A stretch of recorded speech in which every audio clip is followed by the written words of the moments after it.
Welcome to the Integral Stage Sexuality series. I'm Layman Pascal, and before I host my high-priced week-long workshop on integrative sexuality at a seaside Caribbean resort, I need to make sure I've been fully exposed to the multidimensional richness and profundity of this topic.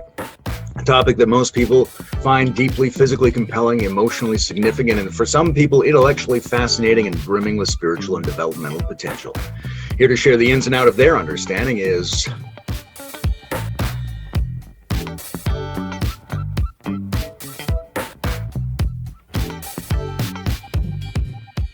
Hey folks, who has no thumbs and hosts the Sexuality series on the Integral Stage? It's this guy, Layman Pascal, and you probably know I love Jeff Goldblum.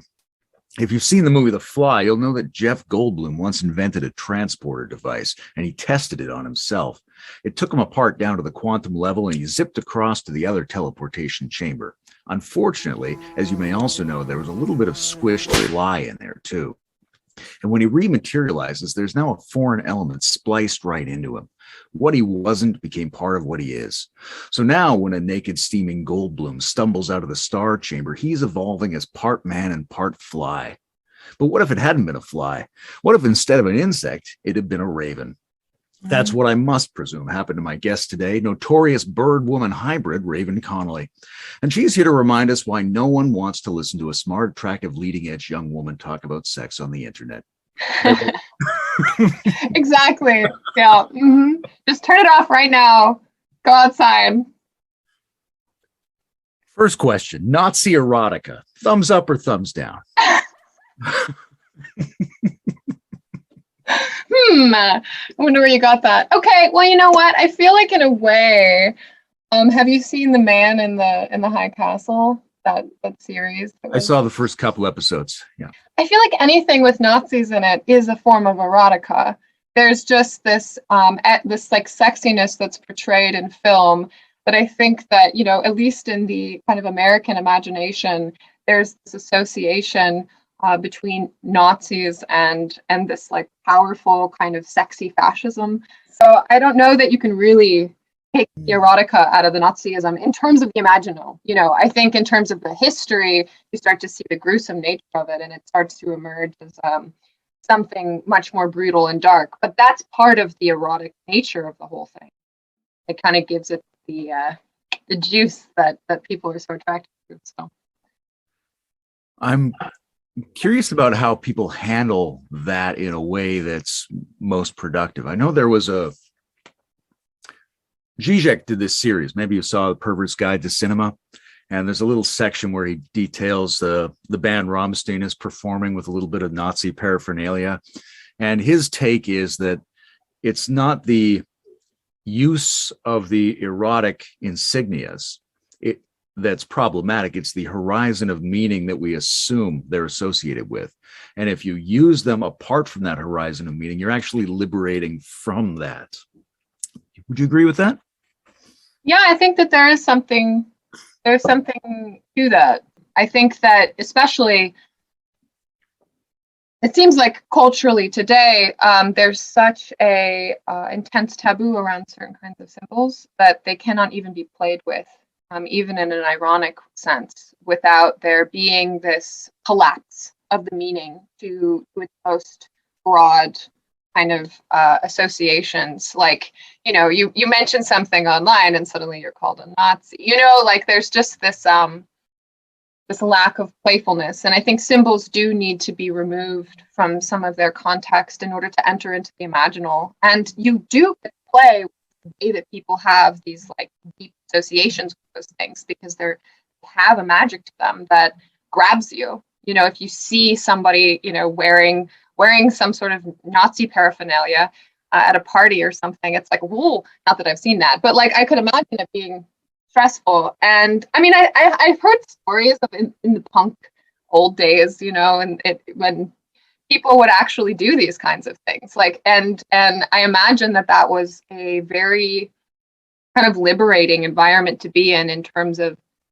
stealing back kind of symbols and taking their power, but also learning in community through some sort of exposure that the symbol and the meaning of the symbol is not kind of totally connected to the story that we have about where it comes from or what it means.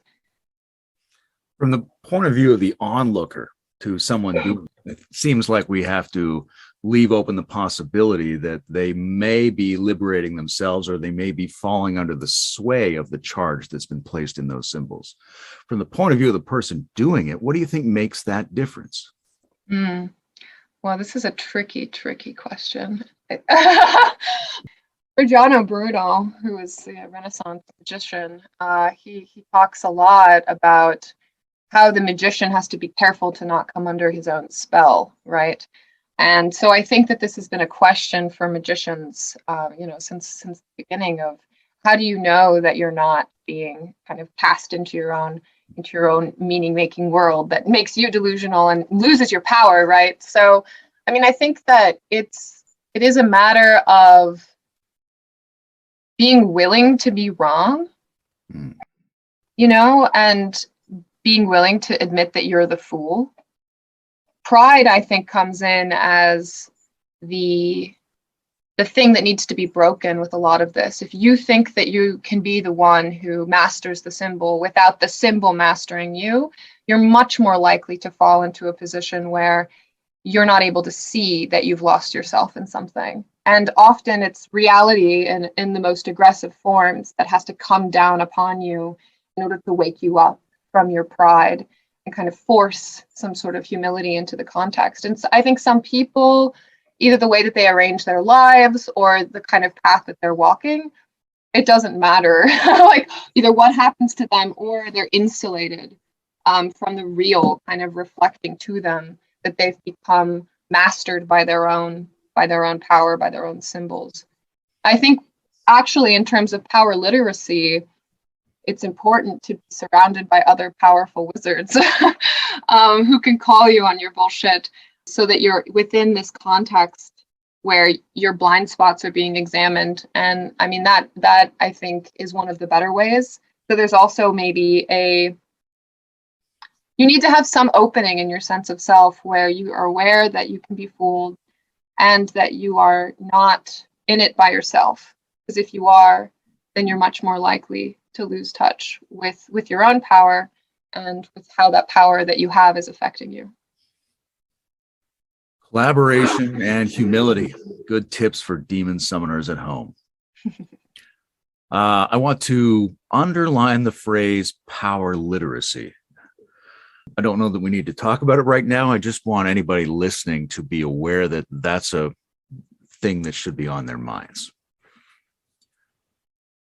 If you could correct one thing in the extended liminal web communities about sexuality or gender, what would your hunch about that be? What would be the most useful tweak based on what you see going on in and between people? Wow. That's an interesting question. I think a little bit more bravery. I think that would be helpful. A little bit more willingness to get into conflict and to hold that conflict with openness. I think when it comes to questions of gender and sexuality and personality and collaboration and representation and all this, there's so many differing opinions about what's right. And they tend to be highly emotional, highly ideological. And being able to fight it out, I think, would bring the tension to the surface, right? There's a lot of like deference to the most aggressive person in the room, or, and there's fear around saying things that could potentially get you,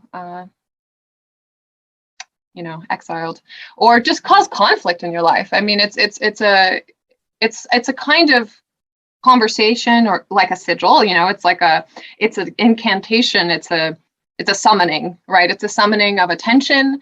It's a summoning of opinion and emotion into your sphere. And so I think there's a kind of conflict avoidance that is probably just kicking the can down the road in terms of actually discovering what could emerge.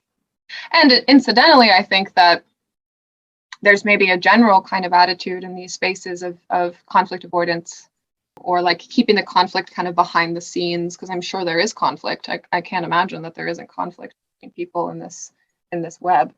But it's not something that's presented as part of the problem that's being worked on between people. And I think that that is acting in a kind of, it's like there's a stage and it's like, oh, we can all get along, but in the background, like people are fighting about, who's getting on stage and, where all the props are and, all of the things that are going on to kind of create the illusion of the possibility of harmony.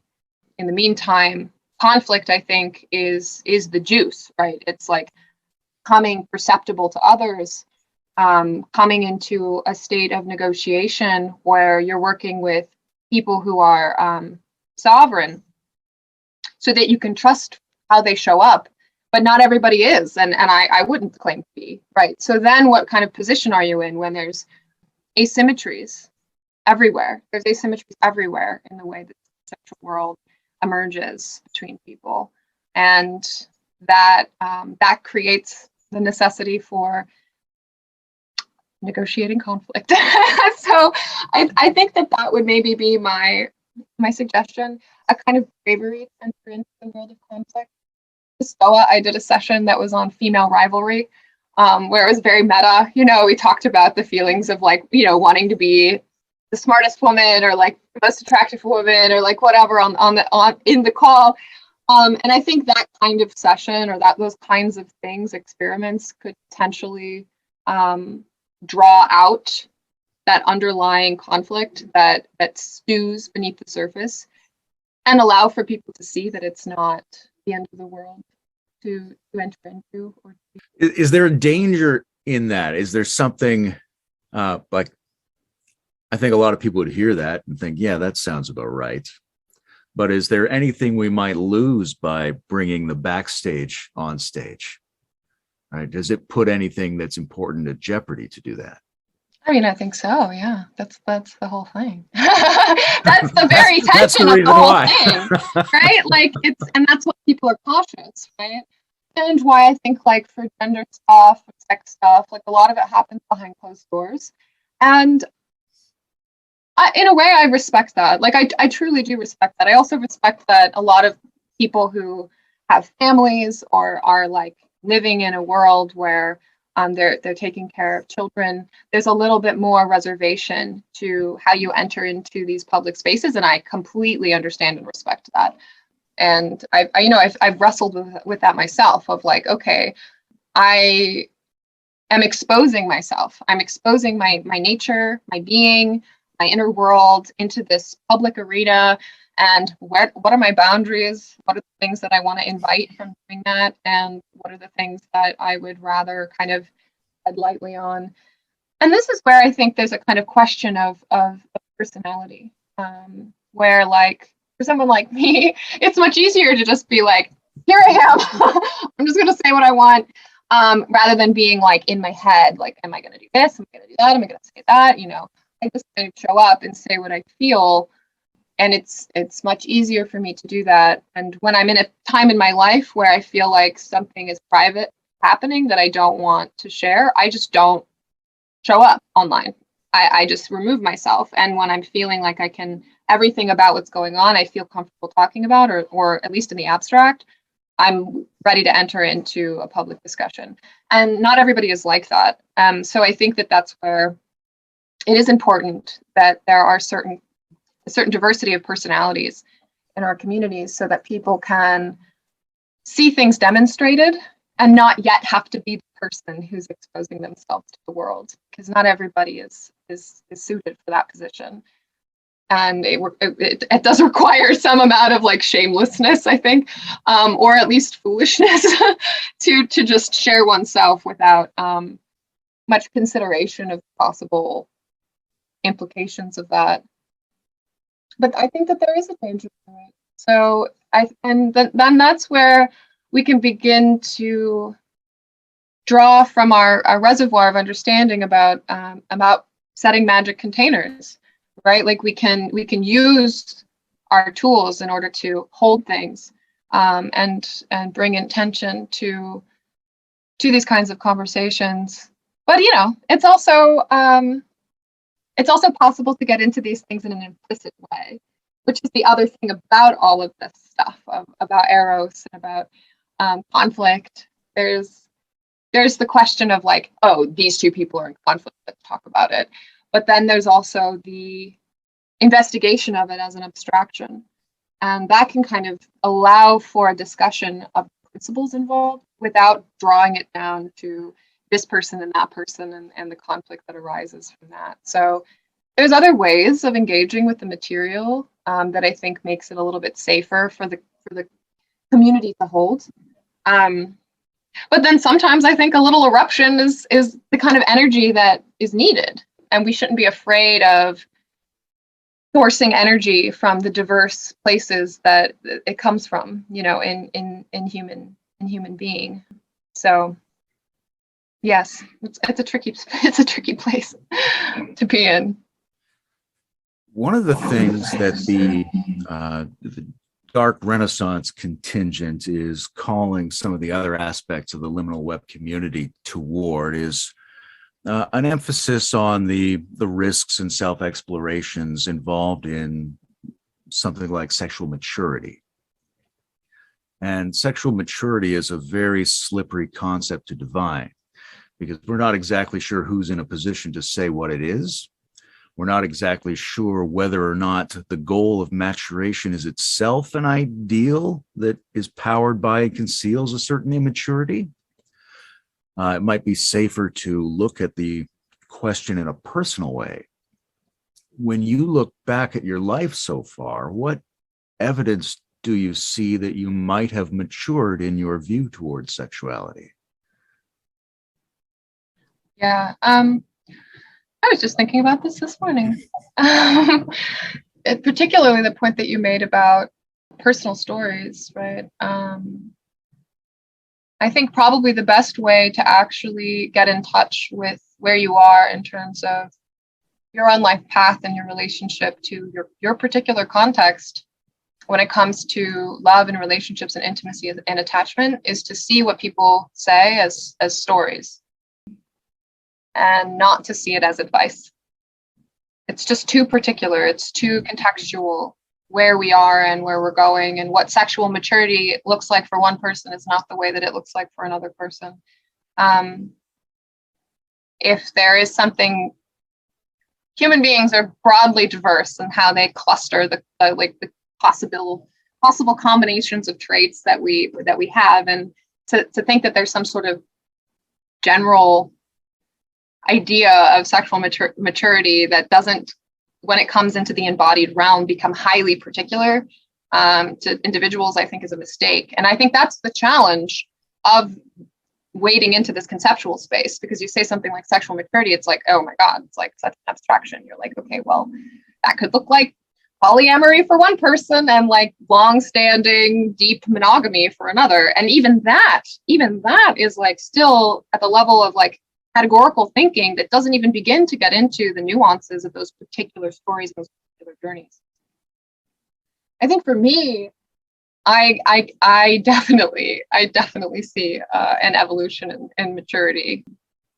My path in particular has been one of quite a bit of chaos and disorder in the realm of relationships and intimacy. And as I've gotten older, I've only become more astute and capable of keeping things untangled.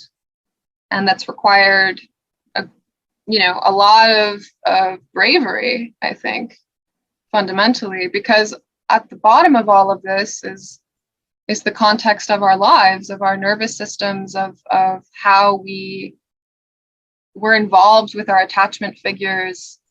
And these, sometimes just very particular events, things that happened, decades ago that shape a trajectory that you may have even forgotten. So it's a deeply contextual thing to get involved with another person in an intimate way, regardless of who they are. It's you're inviting the whole person into the world with you. And I think I've been particularly foolish about rushing intimacy, which I think is a common mistake that is made by young people. And getting into a place where you understand the power of the realm that you're in. I think that's part of what has become more salient to me, is understanding like, oh, okay, I'm entering into a space with someone, and this space brings in parts of this person that otherwise they hold to themselves, they keep to themselves. And if I'm going to enter into that space, then there needs to be an invitation. There needs to be a sense of reverence for entering into the cave of someone else's experience and someone else's context. There's just a degree of depth that you enter into that I think changes the like kind of social or psychic environment that you're in. The physics of the environment that you enter into shifts. And that's just like, I mean, I've learned that, through participation in the world, through participation in other people's psyches, and then reflecting on my own psyche. And I have a particular story, like other people don't have this problem. Other people didn't have the same kinds of attractions and qualities that I do. And so I've learned a particular kind of maturity, right? That another person might need to actually open up themselves. Whereas I'm needing to like learn how to enter in with some kind of ritualistic, reverence. So it's once again, it's like highly contextual and relative to where you've been in other parts of your life. And I think the stories of other people are, first of all, we love them. We love hearing the stories of other people's sexual and romantic trajectories. And I think that they can help you, but not in a direct way, only as stories, only as like imaginal realms. Like it's almost as if you have to take it as something that's not real to you. And then it can become helpful. Just like reading Lord of the Rings can be helpful for understanding the context of human existence. It's the same kind of thing. And I would say maybe in general, this is how decision making works, much more than we'd like to admit, that it's more of a matter of accepting that you're entering into an imaginal, and you ought to look at it like it's a story rather than some sort of instruction, direct instruction that you have to take literally, or advice that you must follow, or a convention that everybody else just does without examination. It's an interesting topic to me because we've got some girls in the house who are just about to start having extra domestic intimacy entanglements. Right. So I'm curious in your case, and we can't generalize, but if you look at two story possibilities in your own case, one story where you could go back to yourself and give yourself your current understanding and she could implement that, and the other one where failing to implement your current understanding was what led to the entanglements that generated your current understanding, which of those stories would you choose? I mean, I would just do it again. I don't think, like, I've led such a passionate life so far. I've had deep loves. I've gotten in over my head multiple times. I've had like mystical experiences. I've been held too. I haven't been eviscerated. Like I haven't been drawn into something that I felt like was actually perverse or demonic.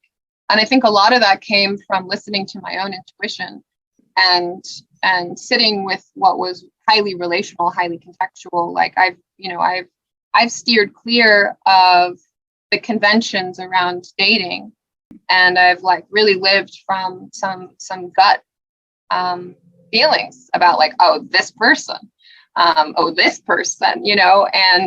lived with that. And yes, I've maybe gone too far, or like I've gotten over my head like many times. But listening to your intuition and having it be an embodied experience, like I've never done dating apps, and I've always met people like in life.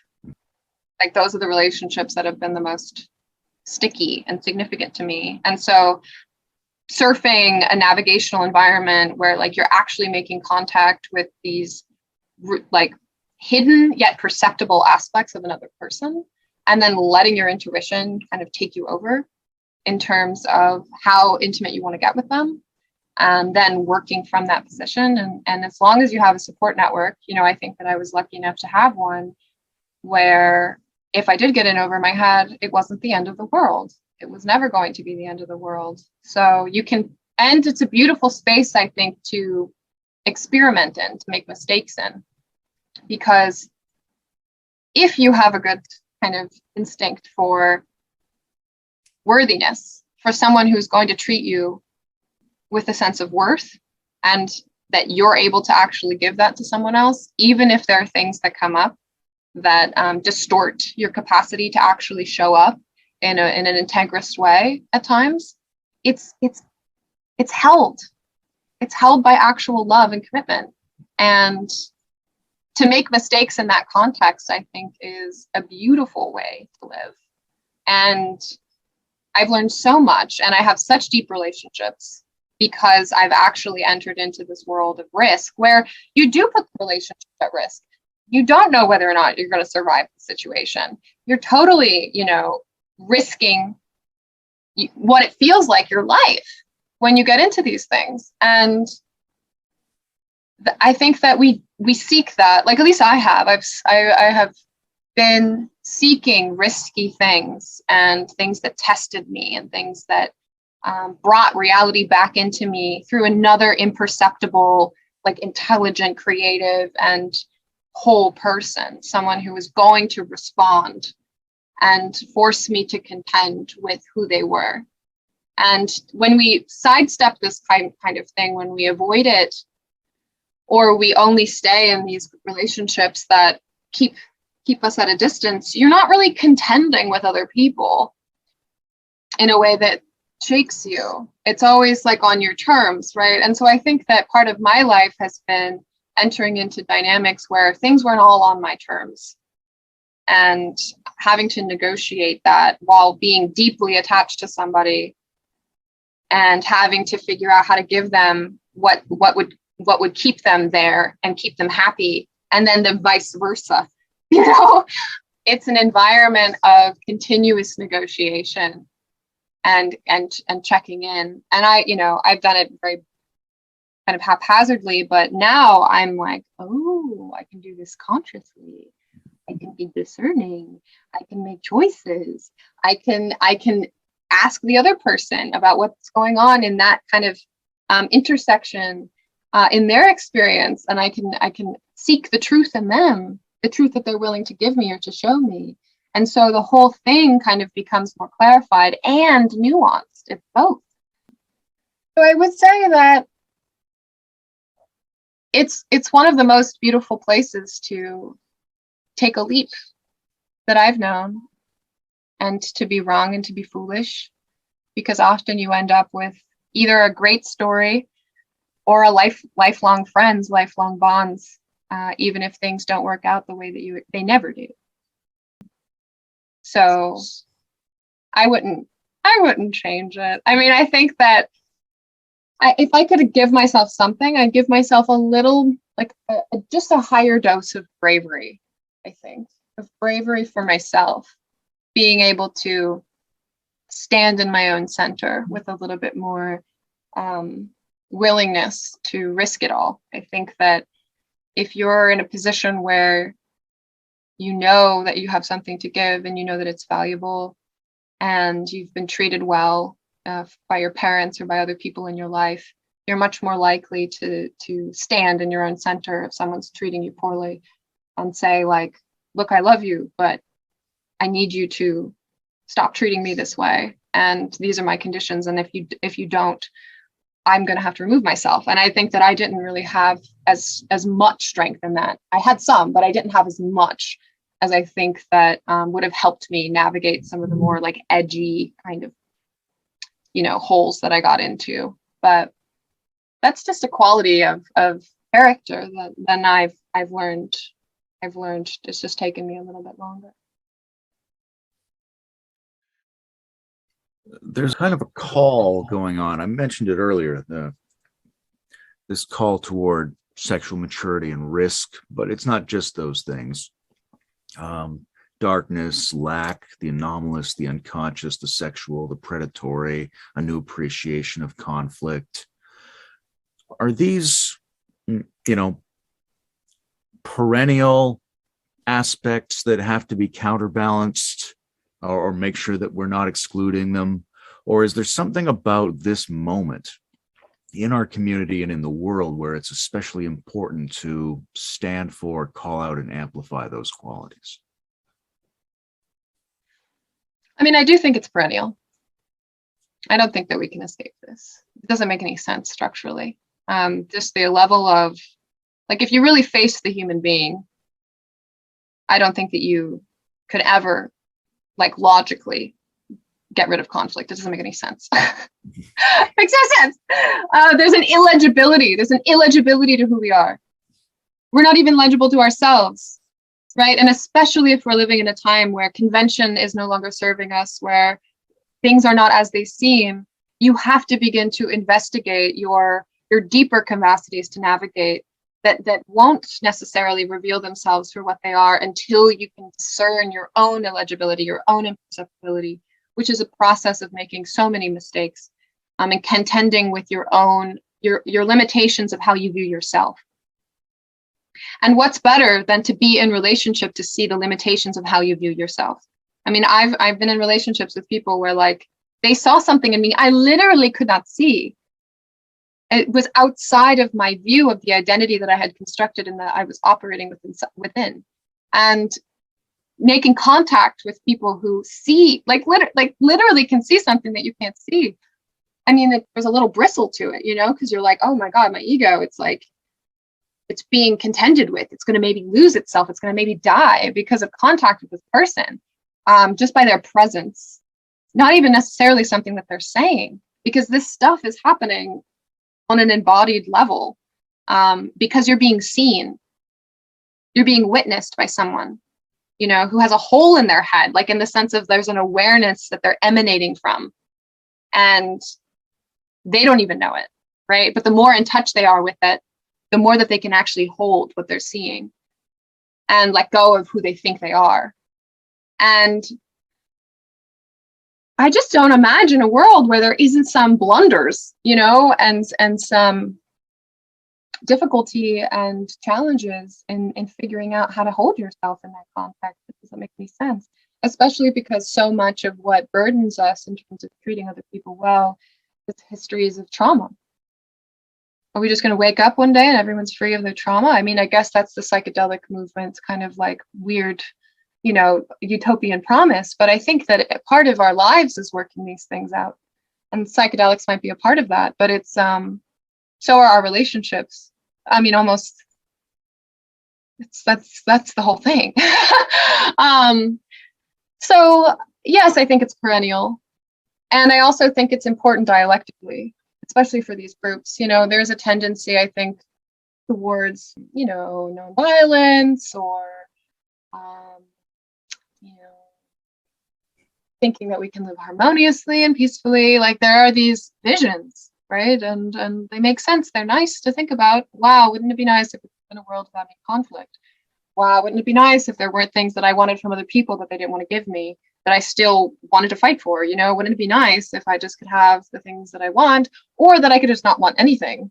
And then I wouldn't have to contend with the conflict to begin with. I could go inward and let go of all of my wants or all of my needs, and I could just wither away. That would be so much easier. So I think that, dialectically speaking, it's good to contend with this as a possibility, as a source. And I think there's something like, this is where the erotic comes in, right? It's like, Eros doesn't care about it being a good feeling or a bad feeling. Eros doesn't care about that. Like, if you're going to be living in a world where the erotic is a channel and an energy that's moving through things, it's going to take you places that maybe are uncomfortable or difficult, and you have to contend with pain and loss and betrayal. And these are qualities of human existence that I think that are beautiful. That this is the tragic, right? This is the embracing of the tragic nature of human being. And as long as we continue to die, which I know we're working on, but like, I think for most of us at this point, we're still contending with death, and we ought to partake in the process of dying. Betrayal, loss, grief, the destruction of the ego, all of these things, they prepare you for dying. And to try and avoid it, or to try and live in a fantasy where you've convinced yourself that you can live without these things, I think is actually dangerous. I think it's actually, it's a troubling thing. It's something that we ought to really examine these other things before we let it go, and try and move forward into a world where they don't exist, or that's even possible. And then the other thing is the charge of all of this. I mean, it's like giving up a whole realm of energy that could be sourced for great good. Like, these things aren't necessarily inherently evil just because they cause us pain. Suffering isn't necessarily evil.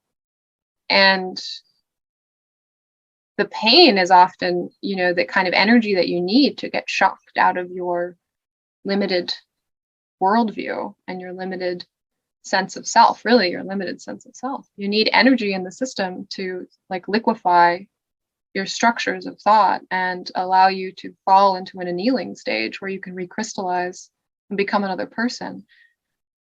You have to learn how to die. So, I mean, and I think if we're ever trying to make art, which I think is a worthwhile pursuit, then we absolutely need to be in touch with the full range of human experience, rather than just like exiling some aspect of it, because it's inconvenient and difficult and charged, right? There is something about it that's deeply challenging, and we often do want to get away from. So it's interesting because it's almost like you want to hold some sort of paradoxical structure. Like, yes, we do want to move towards a place of acceptance of the world, and an adaptability and a capacity to let go of ourselves, to kind of die in any moment in some sense, to be able to adjust our expectations. And we also don't want to cheat in that process, right? Which means totally accepting the things that you do feel, the jealousy, the anger, the betrayal, the frustration, the impulse to take, the impulse to be predatory. Like, you need to face those things in your process of coming to a place where you can let go of them. And it's very, very tempting to cheat. It's extremely tempting to cheat. And if you say those are bad things and life would be better if we didn't have them, then it might be a kind of justification for suppression or exile of those qualities, rather than an invitation to the table, and to say that, you are not necessarily a totally condemned human being if you have these feelings, or if you even live with these passions. It's not the end of the world for you, right? And then I think that invites something that is very difficult for the mind to contend with, which is that there's nuance here. There is nuance in confronting who is truly evil. It's not just, oh, this person is angry, or, oh, this person is acting out of self-interest in this moment. It's something way more difficult to discern. And it would be much easier if we just knew that the bad people were the ones who wore the Nazi symbol. That would be so much easier for our minds. So like an awareness of how the mind wants to reduce its like energy usage, and just like simplify the reality around it into these like categories that allow for them to dismiss things, or put it into a place where it thinks it knows what it is. We know that it's seeking that kind of ease, and we should be very suspicious of it and its desire to cheat. So the virtue of suspicion often goes undervalued in our communities, because when people get together and they see and they intuit that integrative embrace is a very effective strategy for creating overall improvements in complex systems, they don't, by that recognition, necessarily understand what there is to be integrated. Right. And their brain is going to cheat on the things they experience. It's going to cheat by not allowing them to experience things they actually hold. It's going to cheat by making their architectural overview of the different systems that need to be integrated blind to hidden ideological dynamics and conflicts. So there's something that sexuality and art and analysis and critical social philosophy all seem to be bringing to the table, which is this question of, do you really know what's there to be integrated or not? Yeah. Yeah, definitely. And then the other thing I would say too is that, I'm a person of passions, right? So like I know that this is real, and I know that there are people like this who are also not evil. I don't think that I'm evil. And yet I've also met people who don't seem to have these problems, like actually, and I've tested them to see whether or not they were cheating. And it didn't seem like they had the same problem. So then I think that's also an important thing to remember, is that people have different like clusters of these things in their bodies and their experiences. And just because it is a thing in the world and we need to be aware of, doesn't mean that any given person has that kind of burden of the passions inside of them. There's some people who just don't. And there's a lack there too of not being moved by passions. And I think that those people serve other kinds of things. But then a person who's involved in the passions, and I think many of us are, it gives you a sense of the range of possibility in the human condition.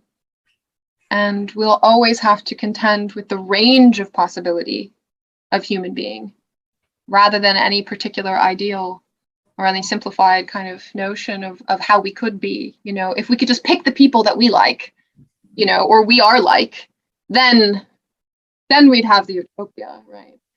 When in fact it's not even something you can expect in a family. Like you can have flukes, you can have people who are totally equanimous and non-argumentative, and then they have a child. That child is full of passion. So it's not something that you can really control for. And I don't know that, the greater goal, I think, of a lot of these movements is to move to a place of non-coercion. And if that's really the goal, then you have to be able to sit with that child who's impassioned, or the fluke in your family, or the anomaly, or maybe even the norm, and figure out how to empathize with it, even though it might be something that is unusual or reminds you of something that either you're not, or something that you are but you've exiled in who you are. So there's some contending with the limitations of your ability to know and to see that happens when you enter into this like sexual, intimate, familial space, and ideology becomes, it's attractive, right? Wouldn't it be nice if there was just a template that we could enter into that would harmonize all of these inconsistencies and asymmetries? So, yeah. What do BDSM and Tantra have in common?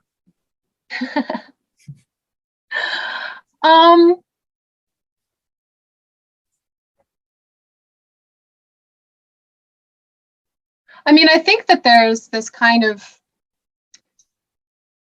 and I wouldn't say I'm an expert in either one of these things. So this is my kind of understanding of these things as symbols, right? What they kind of invoke, and what they promise, I think, for people who are on the outside, is that there's this play with this world of sexuality, and kind of it's interesting because I think BDSM in a way can become very controlled, and in that sense almost like a kind of bureaucratic way of engaging with these energies.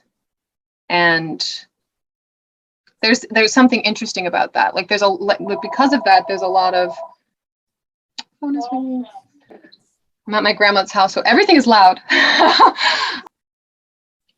Yeah, so I think that there's a lot to learn in terms of negotiating Like there's a formalization of the negotiation process that I think has taught me about, okay, like what have they discovered about what it means to enter into a world of vulnerability with someone else, a world where you're drawing in or you're bringing in things that are imperceptible to you but might surface themselves as like an emotional experience or like an orgasm or something that like is a deeply moving kind of totalizing peak experience where the nervous system is kind of like taken into these like high energy states, right? So you're entering into something that's like a psychoactive scenario when you're engaging with a lot of these activities and these worlds. And so there's this natural kind of, it's almost like a understanding of magic. Like there's a container that's set, there's like agreements that are made outside of it. There's a sense of your limits that you begin to investigate. You begin to learn where are your limits, and you might go too far in some contexts, and you have to kind of learn through this process of iteration, like what you're willing to do and what you're interested in. But to me, there is something about it that is also almost like, you're out and then you're in, there's like a kind of, and then when you go into the space, it's like kind of different, it has different properties, it has different ways of being, and it has this otherworldliness to it that's kind of cultivated intentionally. And there's a performativity to it in that sense. Whereas I think there's something about Tantra that's about holding, it's about holding all of it, and like coming into a place where there's an acceptance and kind of entanglement between the like the beauty and the ecstasy and the sense of like closeness and safety that can come from sexual experience, and also the carnal, predatory things about it that scare us, make us feel like we're animal, right? Because we've kind of bifurcated our sense of nature. This is something Benita Roy taught me actually in one of her talks, that like we kind of associate like bravery and loyalty and ecstasy and beauty as things that are like human, and predation and violence and conflict and those are animal things, when really all of that is the animal, but still all animal. Animals are very brave, they're very loyal, they experience ecstasy, they have bodies, right? And we're like them, and they also experience the desire to prey upon others or to run and hide or to whatever. It's that's all the animal. So how can you like hold all of the animal, both its kind of exiled nature and also the things about it that we exalt as kind of the pinnacle of what it means to be human, and accept that, and then to say, oh well, maybe there's something else.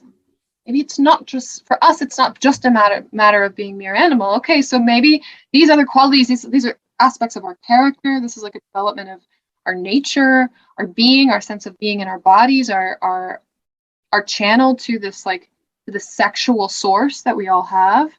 Yes, that's a being in the animal, but there's more than that in the human being. So to not mistake certain qualities of human existence for what it means to be human, instead to see them within the context of how things kind of emerge through this evolutionary process through time.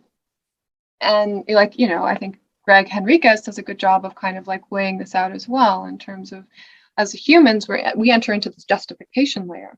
We enter into the world of symbols, right? That's kind of these qualities that make us uniquely human. And these other capacities should be worked on too, like in terms of I like to say, sophisticated human culture. The whole being is there. The whole being is participating. The whole being is being developed to become nuanced, sophisticated, discerning, integrous. And that includes playing with the animal. Of course it does, because that's where we are. That's what we are. That's like, but it's not all of what we are, right? And we shouldn't forget that. We conflate that for these like higher level properties that we also have access to. And those things also need to be played with, but there's a physics to the psyche that operates differently than the physics of the body. And yet they are also connected because we're emerging out of a whole body. So getting those things straight, I think, in terms of these conceptual models, I mean, it has been very, very important for me. And I think it's very important for people kind of in this space to kind of sort out, okay, what are the properties of human being? What do I see as uniquely human? What do I see as part of the animal? How do I live in the animal? How do I ascend into the things that are human in their uniqueness and kind of become an emergent whole? Bringing to mind a quote I like from Nietzsche, where he says something like, if you've discovered that the soul is a name for something in the body, you have not thereby disproven the soul, but proven that you did not understand the body. Nietzsche! Bangers, you know, he's just really on it. Non-stop hits. God, where is Nietzsche today? I wish he was here with us right now. How we get like a tantra, there's something about the approach to tantra that can lead it to be disembodied, not understand the animal, not understand the full range, even though the rhetoric of tantra is that that's what it's trying to do, right? There's been a lot of Western tantra, at least, that has become people in white robes gazing into each other's eyes and trying to make a heart connection. And there's nothing wrong with that, but it's insufficient for rebuilding a sacred sexuality that takes the animal and also takes the unassimilable core of conflict and death and things like that seriously. So, you know, what is that bifurcation? What causes a person to go one way than the other? And how would we help people have a more inclusive, more integrative tantra rather than a tantra that quarantines itself in the nice zones?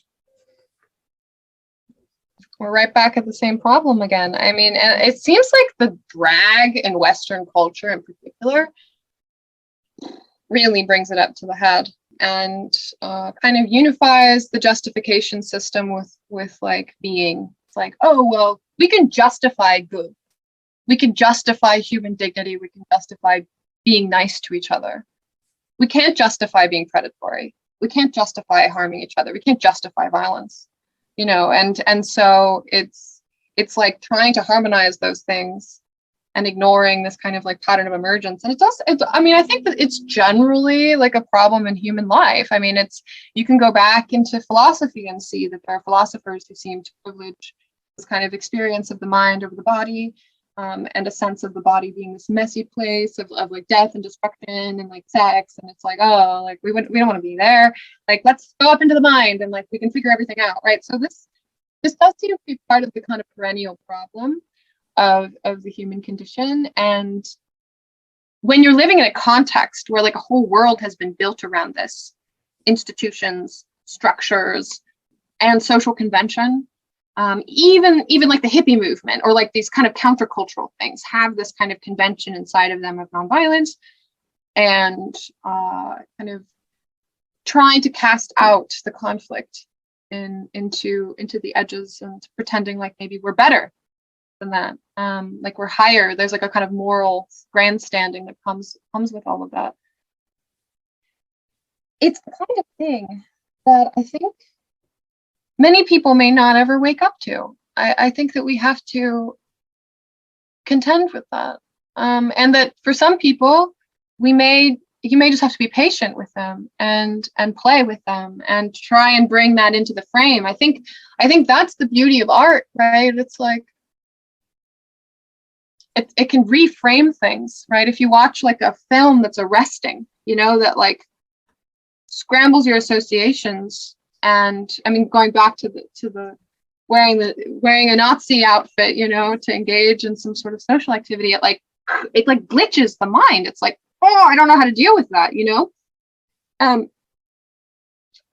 When that's done intentionally within the context of the work of art, you can really quickly just get people to find the insights on their own, where they're at. You know, they're not being told this is the way life is. You need to contend with this. It's like, no, I'm portraying something. I'm showing something that's multidimensional and synthetic and associative, you know, and you can participate in that thing. You can be drawn into it. You are a participant. Like the audience is there in the film, right? the eye of the audience, the eye of the witness, is part of how it's being crafted, right? And so you kind of get sucked into this position where you're being drawn into this world, and the frames that are being given to you are how and how you relate to those symbols being associated with each other, and all the contextual meaning that gets drawn in there. That can totally be the energy that you need in your system to kind of bring you to this higher level where you liquefy. And then I think also it can be safer for people, because it's easier to talk about a movie than it is to be like, oh, wow, maybe I've had like a really simplified notion of the self. And, you know, I was a fool and I didn't see these things. And now I'm like contending with them. Like, it's easy to be like, this character in the film was doing this really interesting thing, you know, and kind of let it crystallize in your mind and give you perspective, not only on yourself, but on others, in such a way that allows for you to approach it, right? And maybe this is the thing. Maybe this is the danger of confrontation and exposure, and maybe this is the problem that we're facing with the digital as well, is that it's kind of like everything is being surfaced all at once, and it's often being drawn into your world before you're ready for it. And so it's like everything is being thrust. You have to contend with things that you weren't necessarily asking for or prepared for. Whereas if you're watching something that's, and there can be elements of that, but it also is an invitation. It's like, oh, come close to me. And I think that's the thing about art. It's trying to say, come close to me, come see me, come look at me. Choose to look at me. Choose to engage with me. Choose to let yourself be overtaken by me.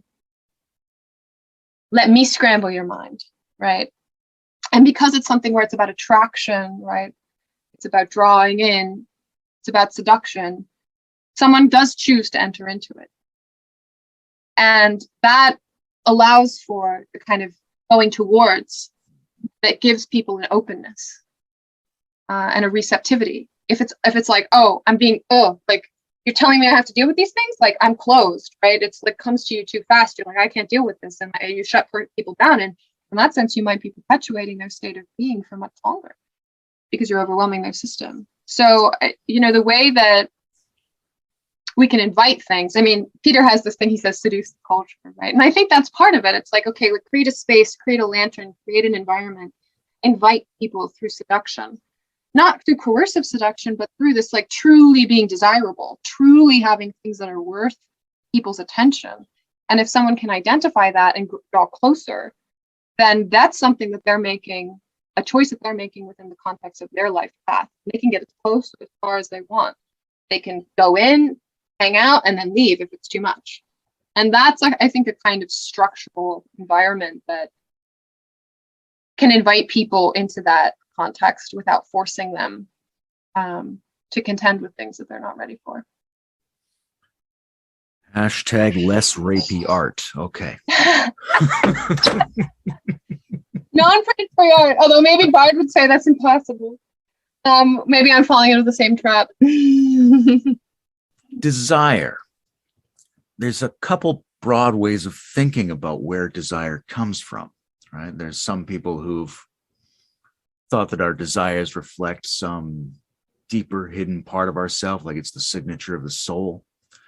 There's some people who think that desire is basically learned, perhaps through mutual imitation.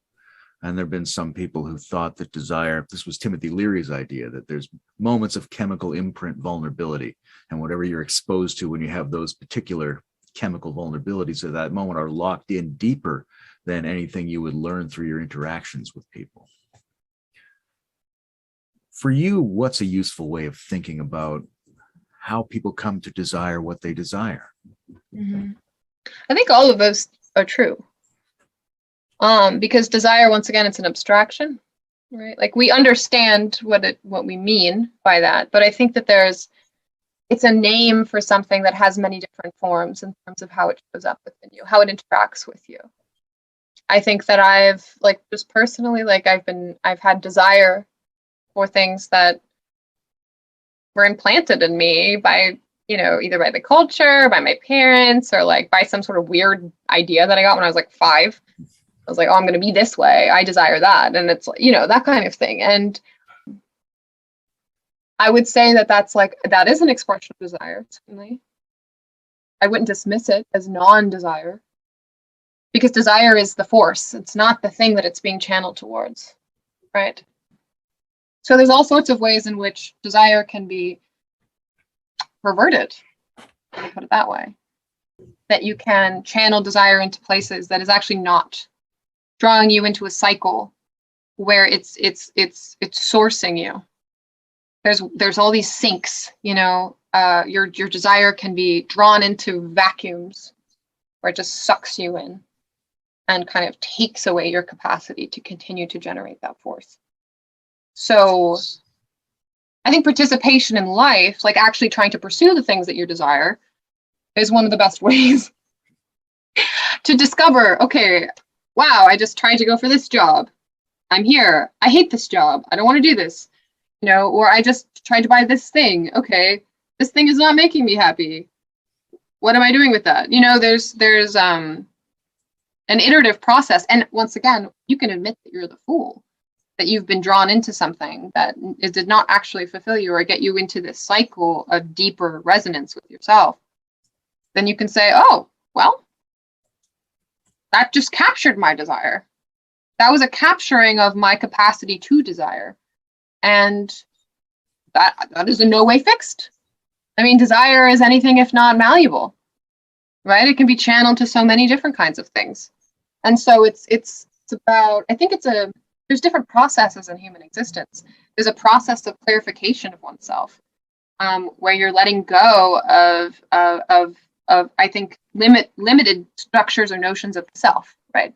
So if you can clarify your sense of self, then I think you can feel more confident that your desire is rooted in some sort of truth, instead of being cast into things that are flimsy, impotent, right? They don't actually find you grounded or deepened. Instead, you're just like, you know, like catching raindrops. And that's, I think that we feel intuitively that that's unsatisfactory. And it's not always the case that we recognize how to get out of it. But there is a kind of dissatisfaction that comes from that. And also, I think this is where predation comes in. And I think this is where like a critique of our social structures comes into play. It's like people discovered that they could generate desire. They could implant, objects of desire, and they can draw that desire out of people through pretty minimal forms of exercising power, just targeted things. And that is societal manipulation on a mass scale. And that's not stopping, right? And if anything, it's been decentralized. So like now a normal person like me, I could go learn how to use these things and people. And I could build a whole internet following based on the skills that I'm learning to generate desire in other people. But the other thing about this is I think it does compromise the self. I think it does. I think once again, you're making a deal with the devil. You're cheating to like harvest desire from people in a way that undermines their sovereignty or their clarity of being. Because in a way, you have to rigidify their objects of desire. You have to get them to convince themselves that there's some sort of fixed quality to what they desire, the object. The desire is not in them, it's on the object. And so if they lose that object, there's some sort of catastrophe, right? So the fear of the loss of the object motivates this continual farming of the desire. And you have to get people to do that, And the cheaper kind of the bait, I think the worse off people end up being in terms of the rigidification of their sense of self, their concept of where that desire could even be directed to. And I don't know, there's just something about that seems perverse to me, and something that ought to be ruthlessly critiqued in our culture. It ought to be ruthlessly critiqued, and not even to say that it isn't that people don't have the permission to do this, or that we need to have laws or something that says like, oh, any thirst trap needs to be censored or something like that. It's like, no, but you can say something about it, and you can come with a feeling of integrity about that statement, and make it known. I think you can make it known without saying or declaring that it's some sort of fixed moral structure. I go two ways. I'm thinking of this scenario where people are always already in a situation relative to their desire that requires a certain amount of A, suspicion, and B, bravery to investigate and follow and interrogate their desire to see which of their desires are actually serving them. That's the ongoing human condition. Then you've got a situation now, as you were saying, where the proliferation of desires and the proliferation of the capacity to hack our desiring program makes it such that we can't necessarily follow them all, because there's too many, and there's a very high probability they've been designed by someone else to disservice us in some way. And then on the other side of that, there's this thing about, like, when you've followed it, how do you process the result? You go, this felt sufficient, this felt insufficient, I'm more or less satisfied. What do I do with that in order to assimilate? How do I ponder the conclusion? Having fulfilled a desire, what do I do in myself? What do you do in yourself to digest that, to come to a place of relative clarity about whether it was or was not a desire that served you? Mm-hmm. Yeah, I mean, I think this is, I think potentially this is where the ascetic turn can be quite helpful, which I think becomes a kind of the way for many people. But I think it doesn't have to be the way, but it is a way of clarifying the nervous system. Because the thing about desire is it can totally take you over. It can totally, almost parasitically, fixate your nervous system on the state of being, and it's psychoactive in certain contexts. So I think if you do attain something, which, with desire is a slippery thing, I think it's more that, it's almost like the attainment of the thing, it causes a recession of desire. You often feel some kind of, what is it, le petit mort? In French, that's a very resonant phrase, right? Like you have the object of your desire, you've gotten off, okay, but now there's this recession, the tide goes out, it's okay, there's no power here anymore, and I'm sleeping and I'm dying, and it's the energy, the force is gone. And so it's often a question of how do we invite it back in? And if you can live through those stages where the desire leaves you and not kind of turn in on yourself and punish yourself for having lost it, which is partially due to understanding the nature of it, right? That it's coming from you and it has certain properties, and the object is something that feels fixed in the moment, but is actually an abstract category. Like any given thing could be placed into the shape of the object. And once you get it, or once you don't, once you've lost hope with your capacity to get the thing, the desire will probably drain out of you, and you will be left as a corpse in some sense, right? Like as a shell of what you were when you were filled with it, right? There's so much purpose and meaning and drive that comes from living with desire. And it can feel like a huge come down when it leaves you, huge. But if we can embrace that process, the kind of oceanic quality of it, I think that you can be intentional, right? Like you can retreat in a way that's not about, oh, I'm leaving the world. Oh, woe was me. Oh, I can't deal with it. Oh, this means that I have to get away from everything, and I can't, that this world is so bad and perverse and fucked up, and it takes away from me. But it can be okay, I'm going to do this now. I'm going to go get my hands in the dirt. I'm going to meditate. I'm going to sit with the flowers. I'm going to be in a way that calms my nervous system down, clarifies my experience within myself. You don't even need to reflect. You don't even need to psychoanalyze. You don't even need to process in an abstract way or like an analytical way or anything. You can just sit with the body that you have afterwards and open up the space for desire to emerge again. And I think if you go through that process, actually, you flush yourself. Like oh, I'm going for something I desire. It doesn't work out, or it didn't. I'm either betrayed or I'm satiated. Now the desire leaves. Okay, I'm going to sit with that experience. I'm going to clarify myself. I'm going to understand myself as the fool, right? Because no matter what, you're the fool, even if you get the thing that you want, because the desire goes away. And the desire felt so real, right? It felt like the realest thing in the world. And suddenly you realize, oh, the object wasn't the desire. The desire is something in me. Shit. And now it's gone. I don't know how to get it back. I need an object for it, right? And then that feels foolish because it's yours. It's your feeling, your capacity. And yet you need something to channel it into, this outside thing. So it's not a totally sovereign experience. So being able to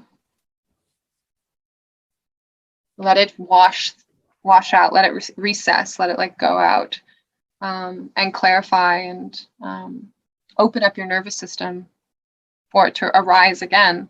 And I think if you go through, it's like breathing, it's like an expansion and contraction, right? If you go through this process, if you can invite it and not resist it, I think you can really tune your desire, really tune it exceptionally well, where it can become a force that's operating in a time that you don't even need to understand. You just trust it. You trust that it's going to take you where you need to go. But it's not something that you're necessarily born into or even invited to do. Like, I think there's a lot of advice manufacturing, convention manufacturing, telling you, oh, you need to be doing this thing, or you need to be scared of this outcome, or, basically covert threats that exist in our society and around, in our families, in our friendships. And so it can be very hard to center your desire within yourself and to keep past those forms of coercion to the outside and center in yourself, right? But it's a multidimensional space.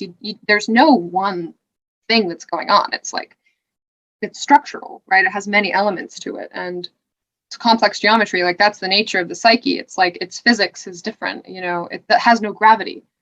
You can get drawn up a mountain of desire, and then at the peak you can fall, and then you realize, oh, there's no gravity here. This is just energy. This fall is just energy. I am not going to die. I can just fall, or I could stop falling. It doesn't operate the way that the world, the metaphors of the physical world don't always completely encapsulate the nature of the psychic realm. And yet so much of the stuff that we're talking about right now, its physics lives there. Money lives there, right? Desire lives there. Eros lives there. These other qualities, like intimacy, lives there, right? Math, that kind of thing. Several elements of that come together for me to a generalized query about gender-like polarization dualities, right? Both in biological history and in the conversations around sexuality and sacred sexuality, masculine, feminine polarization plays an enormous role. But that a dyad is very simple compared to complex geometries. Mm-hmm. Right? And we could think that on the one hand, the plurality and omnidirectionality and complexity of the world means that a duality is a really insufficient way to think about this. We could also say, well, no, not necessarily. The feminine yin element always stands for the unknown and the excluded and the conflicted. So all of that, what you're calling complexity and plurality, that actually fits into one half of the dualism. So it is sufficient. So is it sufficient or insufficient, or is it actively harmful? Because the math thing reminds me of these studies that were done saying that when girls have to identify their gender at the beginning of a math test, they do worse than they might otherwise do. So it may be that the constellation of the simplified organization categories is actively bad for us in some ways. So is the basic archetypal concept of sexual polarization sufficient, insufficient, or harmful? I think that, there's we need more grammar, right? This is a problem in general. That's like a thing that we're coming to in many layers of this conversation, right? Being being a simple dichotomy, like life and death. Okay, well, there's, that's just not good enough. Yes, that is a simple dichotomy, but in terms of there's paradoxes in that. Your whole process of living is a process of dying, and how you die is about how you've lived. So there's all of these kinds of strange entanglements and nuances that kind of fill in the space that's created by these very,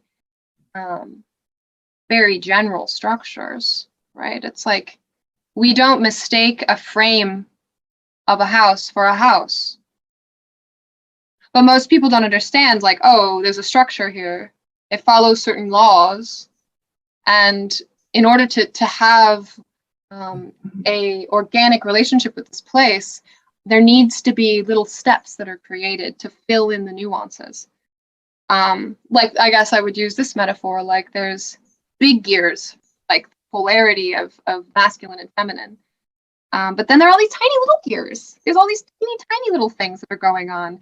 And you have to build all the little pieces in between for those tiny little things to connect to these larger movements that are operating. And if you try and cram these things together without building that kind of structure of emergence, you're going to fuck up your gears.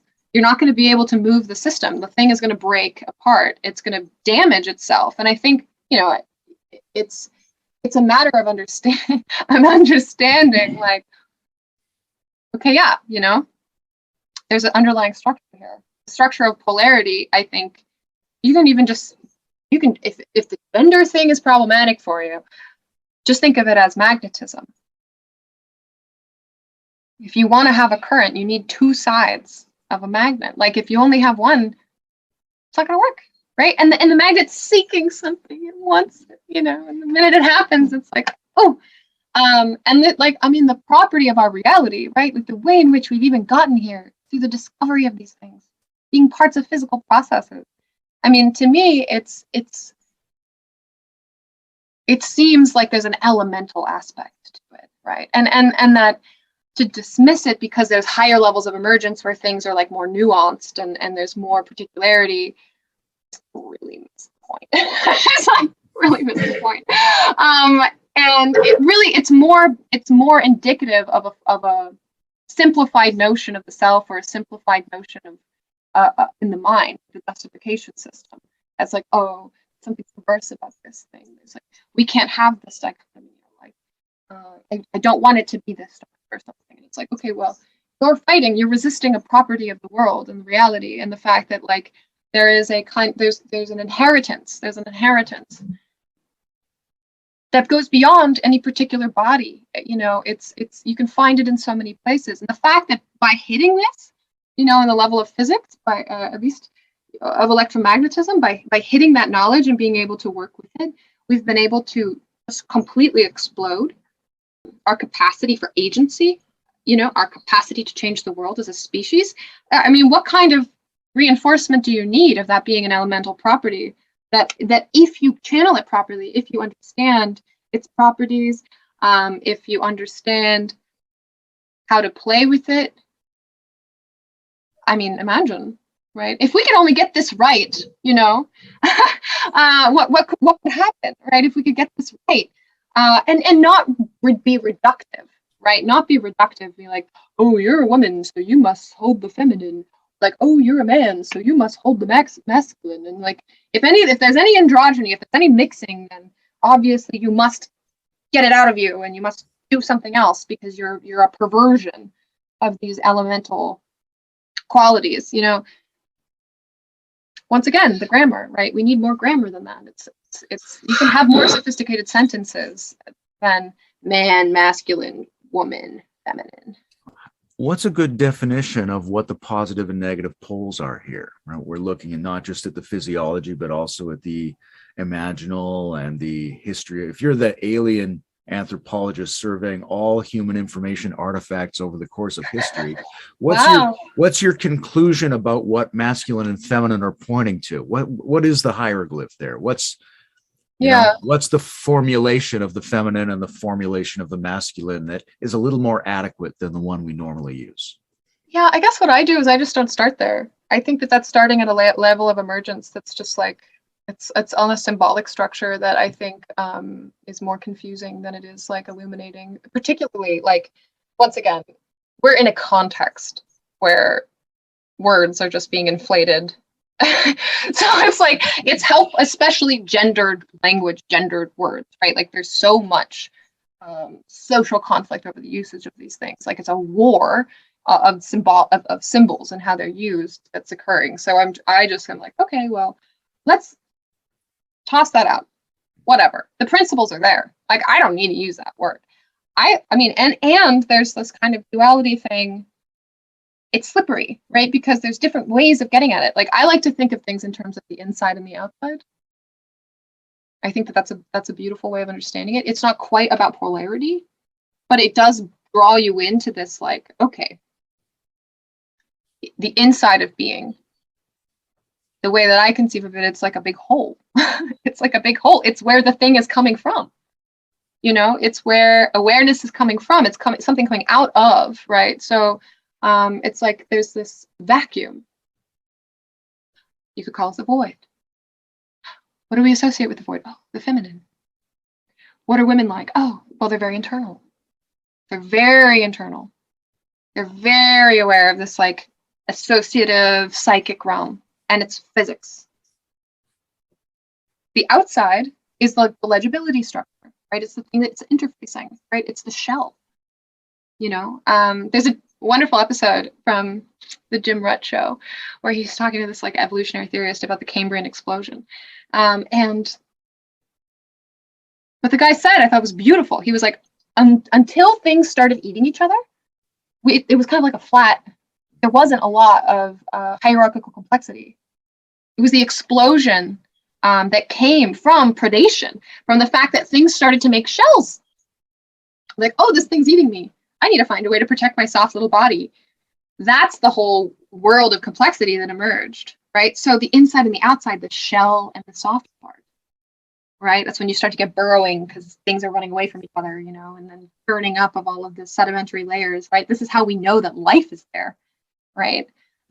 Like, what an incredible thing, right? So the inside and the outside, the discovery of this kind of structure within our evolutionary history produced the kind of complexity that we are the result of, right? And we have an inside and an outside. I mean, we're very soft-bodied already, right? We've kind of given up our outsides, we've given up our nails, we've given up our teeth, right? And kind of allowed technology to become our outside, right? And men have naturally gravitated towards this. Men are the outside. That's the way that it is. They're much more likely to sacrifice themselves. They're much more likely to engage in violent conflict. They're also, their brains are much more likely to try and concretize systems and build them in reality. Like they're interested in how to harmonize the brain with the physical properties of reality in order to construct things, construct physical things. Women are the inside, right? And this is just natural, right? This would just be obvious to anyone in human history, because of our sexual natures and our physical natures, and just the necessity of like women being protected, particularly in any environment where there's any significant amount of violence going on.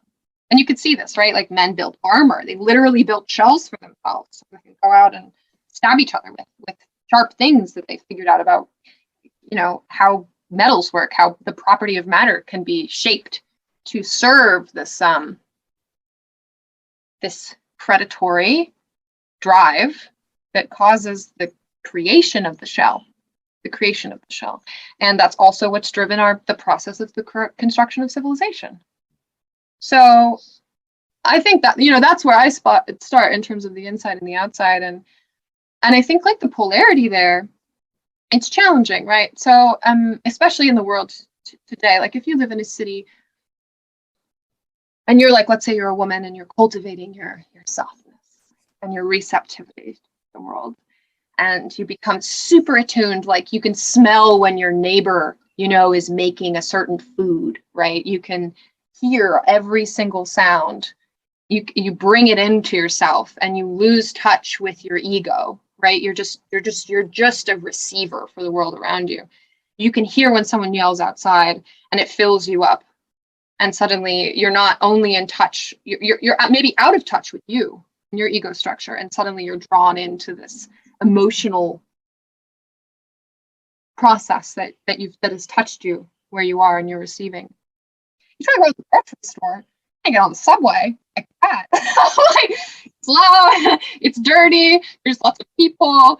Like it's like I think the thing that I think of is like, okay, yeah, if you're a woman and you've really cultivated this soft space, you're in the bath, you're comfortable, you've lost a sense of where your body is and the water is and everything's harmonious and beautiful, and then in 1 second you're thrown into a metal shop.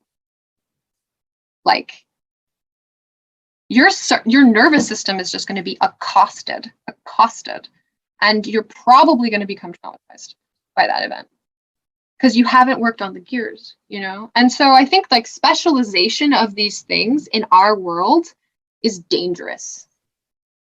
It's dangerous. And and for women, for anyone who's trying to cultivate the feminine and the receptive, you have to figure out what is your armor. What is the thing that's going to protect you from your nervous system being accosted? And there's lots of ways to figure that out. You can go live in a rural place where you have control over the things that are coming into your environment and it's tranquil and, at a pace of living that, allows for your nervous system to kind of be at ease with the things that are happening.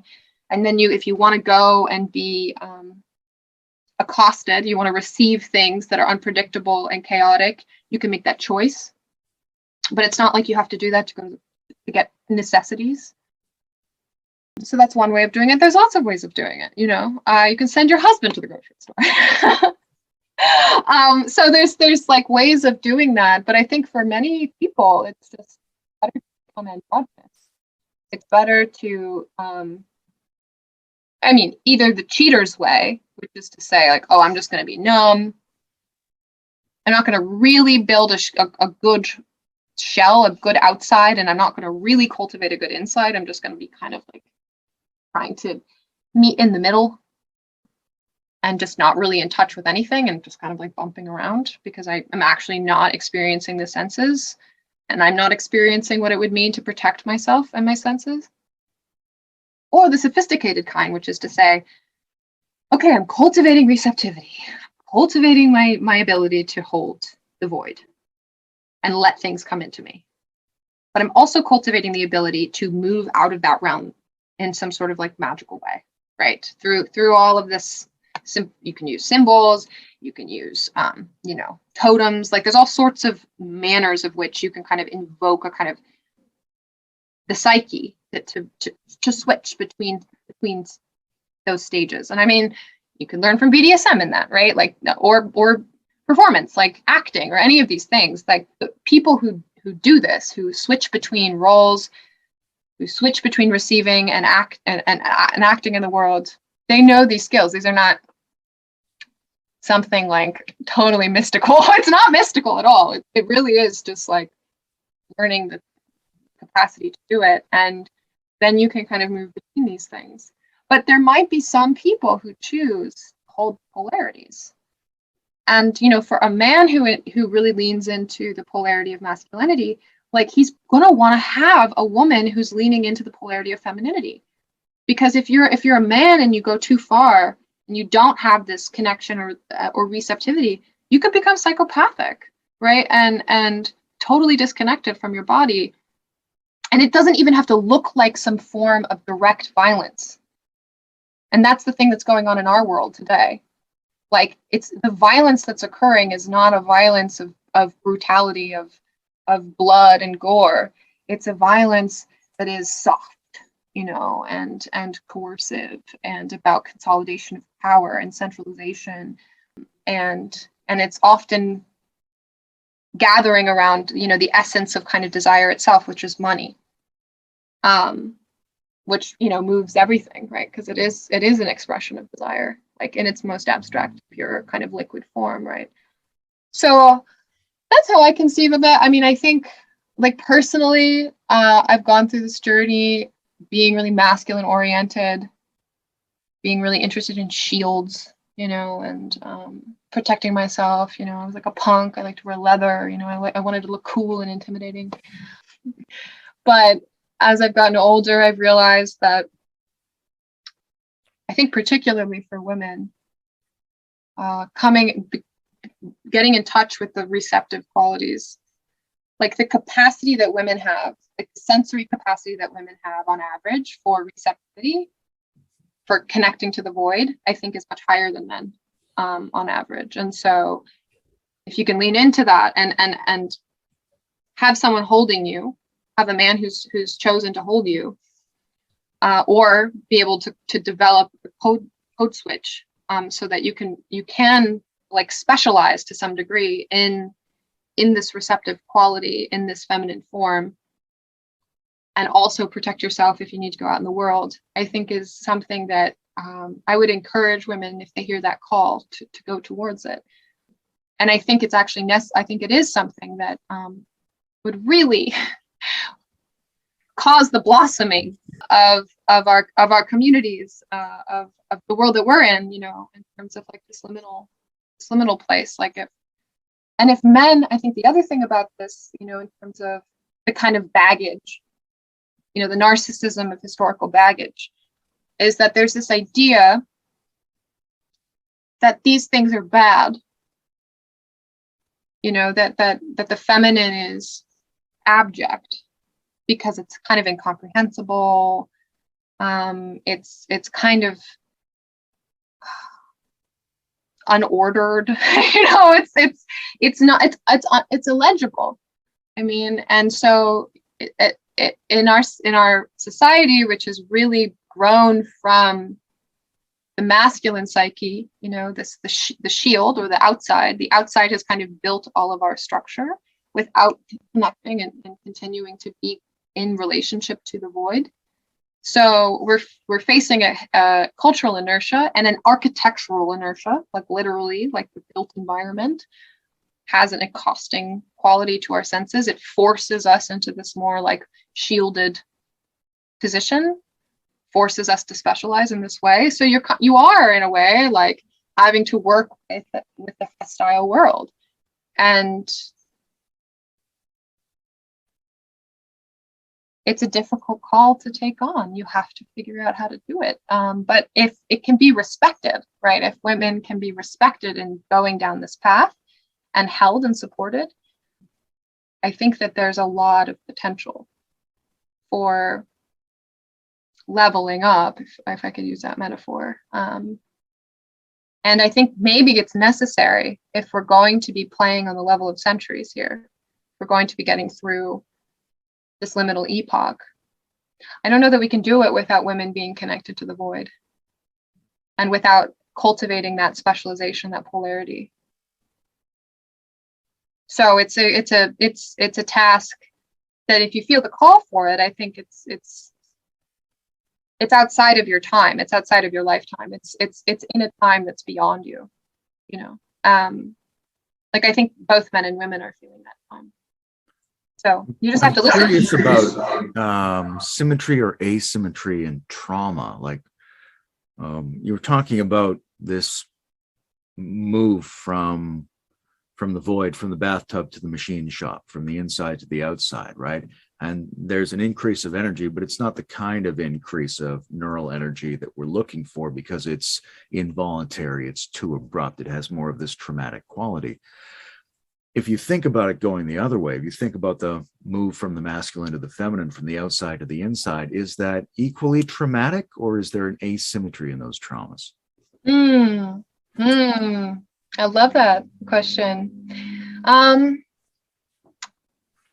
it really seems like, and this is maybe where the psychedelic stuff comes in, and Timothy Leary, what you brought up in terms of the kind of the imprints of certain experiences. It seems like going from the outside to the inside is usually, I mean, it can be traumatic, but it's usually, even if you're facing some kind of difficulty, some relived experience of horror, of not being shielded from something, and having your softness eviscerated by something beyond your comprehension. If you're brought back into that kind of world, there's a capacity to hold it and reconsolidate it. It seems like the danger is in the reintegration, right? It's whether or not you are taken advantage of when you're in that vulnerable state. So others, or your context, being foolish and maybe doing it when you're not supposed to, or inviting that state of vulnerability in a context that's not safe to you, right? So like if you're going inside and the outside is still there trying to take you over, then you put yourself in some sort of dangerous position, and you might have to deal with the fallout of that mistake, of that folly, of not respecting yourself, essentially respecting your softness and your vulnerability and like its capacity to be manipulated or harmed. But yeah, it does seem like it's more about in the annealing stage, when the crystallization is occurring. That's when it seems like things can become harmful again. Like you can misinterpret the things that happen to you. You can have, something could happen to you. You might not protect yourself enough while you're processing afterwards, and end up in a situation that you can't handle in over your head, right? So it seems that there is an asymmetry there. It's interesting too, because the move that we need to make, I think, culturally, is going the outside in. And what the kind of the promise of that is that, okay, if we can hold that properly, we could make some kind of like major move fairly quickly, one person at a time, because it's just like such an energetic shift, and it can do so much with like the gentlest of like taps. You can really give someone else the space to hold themselves. Yeah, that's interesting. Who do you think is a good thinker on sexuality? Who do you go back to in a way that's rewarding? I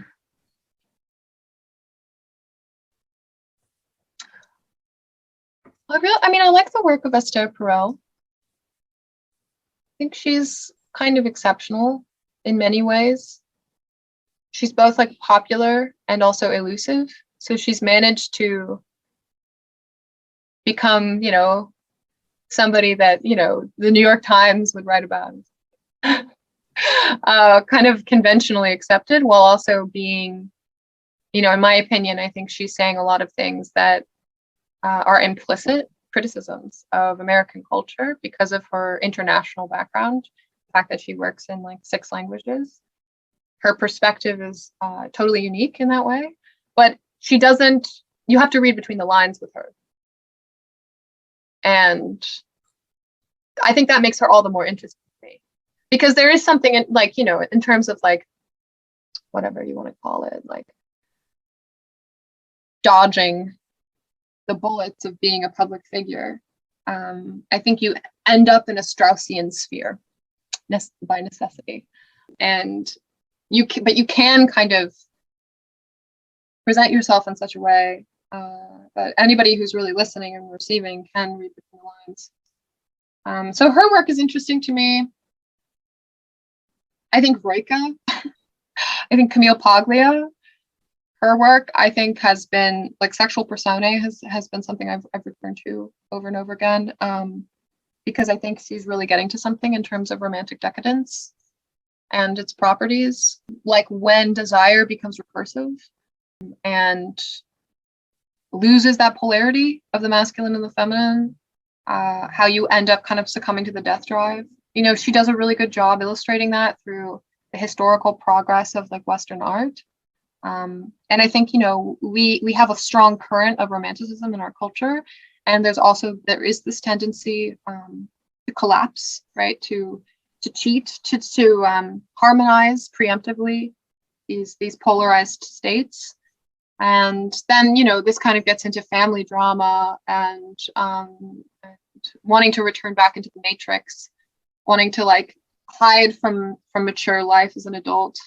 I think romanticism is deeply connected to all of that, and trauma as well, because if you're traumatized, you often end up with a kind of neurological structure that leads towards this type of architecture within adult life, the desire to return to innocence before you got scrambled.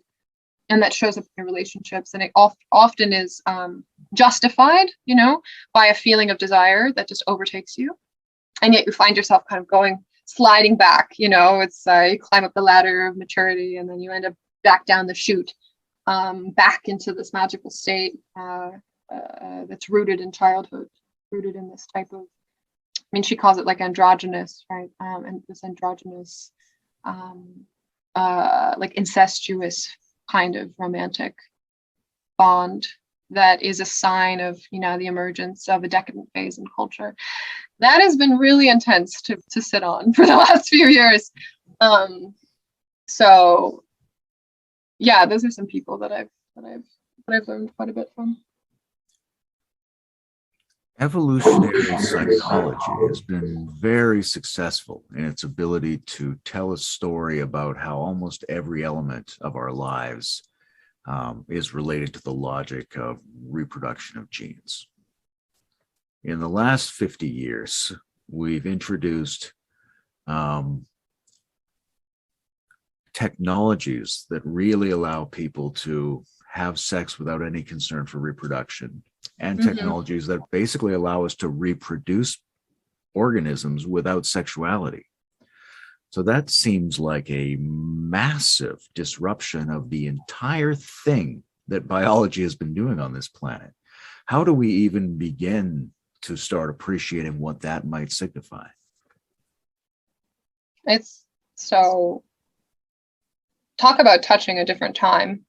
Geez, like, I mean, yeah, with the pill, with other forms of contraception, and like the kind of decentralized ubiquitousness of it, and reliable abortions as well. It's not just preventative, but also being able to intervene after conception, to shift the asymmetry of cost, right? So literally the structure shifted, the structure of this whole sexual interplay, both in the time of sex, but also through time, right? Because sex is obviously working through time. So we've messed with the future, and we've messed with the kind of psychological, the negotiating structure of our imminent world, right? I think this has had a lot of implications. I think, I kind of go back, like I've kind of been in different places with this. Like, I think that women do need to be like held in deciding for themselves what to do with their reproductive capacities. I think if like we're too uncooperative, like men will figure out a way to do it without us. So I think that, the idea that like, that we could just like leave the other, I think is a delusional position of negotiation. But I do think that it is critical. Like, I think it is critical. There is a critical moment that we have in our history. It's not just contraception. It's also the fact that because technology extends the kind of inside outside of the body, because our labor has changed, men didn't want to do hard labor either. They didn't want to have to break their backs. And so they built incredible machines where you can push a button, and the leverage that you have in this assemblages of gears, metaphorically, allows for things to move at such a grand scale. Like, wow, how incredible. You can extend your mind rather than having to use your body as the tool, the power that gives you the dominion, the power, the capacity to change things in the world. And I mean, that's a huge part of this as well. And like, well, women can press buttons too, right? So suddenly, like the landscape of what it takes to be in control has changed as well. It's not about brute force, really. Like I said before, it's more about this kind of coercive form of soft power, and strategic kind of thinking, and asymmetries of information. We've kind of moved into the world of the psyche. The physics of the psyche is much more important than physics of embodied reality, Newtonian reality. And so women can play those games as well. In fact, they're pretty sophisticated at it, given our kind of receptive and relational capacities. So those things together, plus like the delaying, the technologies that exist that allow for women to choose to delay reproduction or to forego it and yet still have children. So there's also surrogacy and other forms of adoption or things like that allow for women to still kind of have children, even though they don't go through the embodied experience of pregnancy and birth. So we're really getting into, I think, like what is the beginnings of like a proto-speciation event. Like there's things about this that create hard forks, and there's kind of moral intuitions, aesthetic intuitions that people have that will prevent them from going certain ways, no matter how much money they have.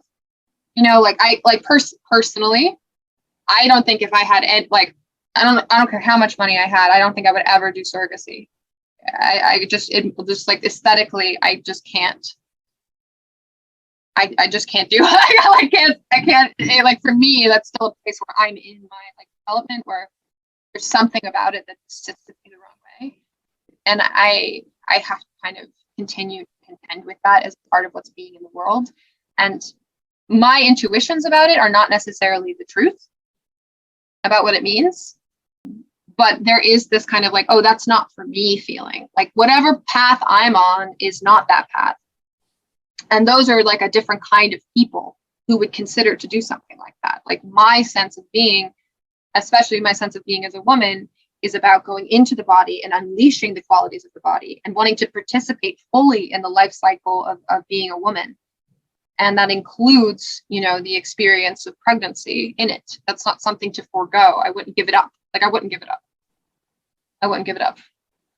Unless God took it from me. Right. So, I mean, and that's, where does that intuition come from? I don't know. That's just like something that I have. And that would be a fork. There's going to be some men who are interested in that and aren't interested in a kind of person who would want to put pregnancy onto another person. Wants a woman who's going to go through that full process of giving birth. So, and those are just little tweaks. Those are just tiny things. But that's the kind of thing that can create the generator of a culture. And over time, you end up with these, I mean, I would even imagine a kind of religious structure, like a religious justification for these types of small intuitions that are pushing people from one side to the other in terms of how reproduction, how the body is interfacing and being extended and changed due to technological innovation. So we're really at the beginning of this, and I think it's going to require a lot of bravery and also a lot of pluralistic thinking, as in not necessarily thinking that just because there's other people somewhere who are choosing something else, that they're naturally our enemy, like an enemy, and really contending with these underlying moral intuitions, because maybe there's something about giving birth to your own child that's parochial. Maybe that'll be passé one day, or maybe we'll discover that there's something imperceptible and unreplicatable, about being in your own mother's body, or at least not being like, born in some sort of pseudo womb, artificial womb that's outside of the body. We're moving into like an ethical landscape that is, I think in some sense, highly asymmetrical. It's almost as asymmetrical as death. The decisions that you make before someone dies, or in the face of death, right? Like the cost of the mistake is much higher than at any other point. If you're dealing with a person, right, you make a mistake with them, you can kind of talk about it later. Maybe you can recover, maybe you can make up for them. But if you do something right before somebody dies, that's a mistake. there's really nothing you can do about that. That's just something you have to live with, right? So I think we're kind of in that environment where there's like asymmetries that exist in our decision making that we're not even totally like, we can't even totally contend with. They're like hyper objective states. Like the temporality and the spatiality of these things, they're much bigger than we are, and we're kind of inside of them. And I think it requires this vigor. I think when we're talking about this suspicion and the bravery, suspicion of one's own intuitions and desires, but also the bravery to contend with the possibility that you might be right or wrong, are necessary for this like liminality. It's a huge thing. And what was the other thing you mentioned? There was decoupling. Oh my God, I'm sex. Reproduction. Well, I mean, what it does something kind of intense and beautiful in some way, which is like, as human beings, we want to like open horizons, right? We want to be like, okay, let's like expand the possibility space of like diversification of specialization, right? And by decoupling sex and reproduction, we've effectively done that, right? So now you can have all of these like highly particular kind of like breeds. Like I almost think of it as a kind of how like brassicas like all kind of has the same, it's just like same plant, and you've got like cauliflower and you've got broccoli. It's like humans are doing that, and the internet is driving that. It's driving a kind of domestication and an exaggeration of certain types of traits, like a bodybuilder, or whatever, an anime girl, right, at the expense of others. But that's part of the process of desire, kind of like accentuating certain qualities of human existence at the expense of others, diminishing those, and creating a kind of like garden of human experience. And so we've done that. We've totally unleashed, right, this like diversification horizon that can be filled up. But with that horizontal capacity, we also have many more kind of traps, or like you as a person trying to surf this environment. It's like, oh, how do I want to exaggerate myself? Or how do I want to like be part of this like domestication of human experience, the specialization of it? Way more places for you to fall into that aren't meant for you. Way more situations that might actually harm your capacity to find the things that you want. And I think that's why, like, Keegan's book, In Over Our Heads, I think is very instructive for understanding the moment that we're in. And the case, and at a younger and younger age, people are being forced into a fourth order consciousness where they need to be able to self-author at the expense of really getting themselves stuck in things that could be detrimental to them, that their capacity to live in relationship to the clarity of self and desire that's going to motivate them to make good choices over the course of their lives. There's a lot more traps in the horizon being expanded, but that's what we like to do. So I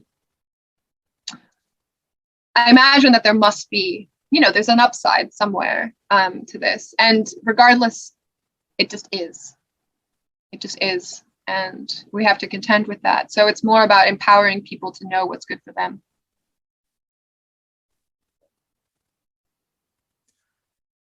One of the things I really liked about the interview you had with Ryan and Nate was this discussion around how aesthetics and erotics can open our ability to explore, integrate with the other. Mm-hmm. Right? In a very basic way, when you attune your attraction to someone, you don't just encounter a human being, you encounter a whole world. And likewise, Ryan's very focused on the possibility that we might be able to set up systems to encourage this between some of the political and sociological divides. If people can be more attracted to and turned on by people with more disparate worlds, we might be able to achieve some greater, more accelerated degree of social integration. What's the internal analogy of that? How do systems within us get attracted to other systems within us? How does the heart find the body, find the mind? What's the role of erotics and aesthetics? I mean, we can't really know, but what would you imagine about this similar relationship pattern inside us? Mm-hmm. Well, I mean, I think in a way that's where it starts, right? Like, some people are born with this. I would consider myself among them, like, the thing that's like off limits you want to go to.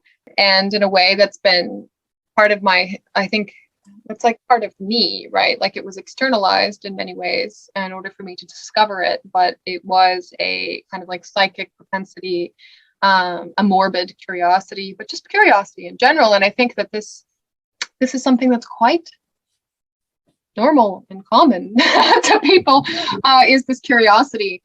Being in the self is, it's a challenging thing. I wonder about how much we really know what's going on with our internal world when we're young, when we're children. It seems like a lot of the process of coming to know what is on the inside is an externalization of personality, character, propensities, So, I mean, as a child, I was definitely attracted to things that I wasn't supposed to do. And I continue to be, right? And I think that that's part of why I've been able to get out of my upbringing, and my kind of ideological, indoctrination that I was raised in.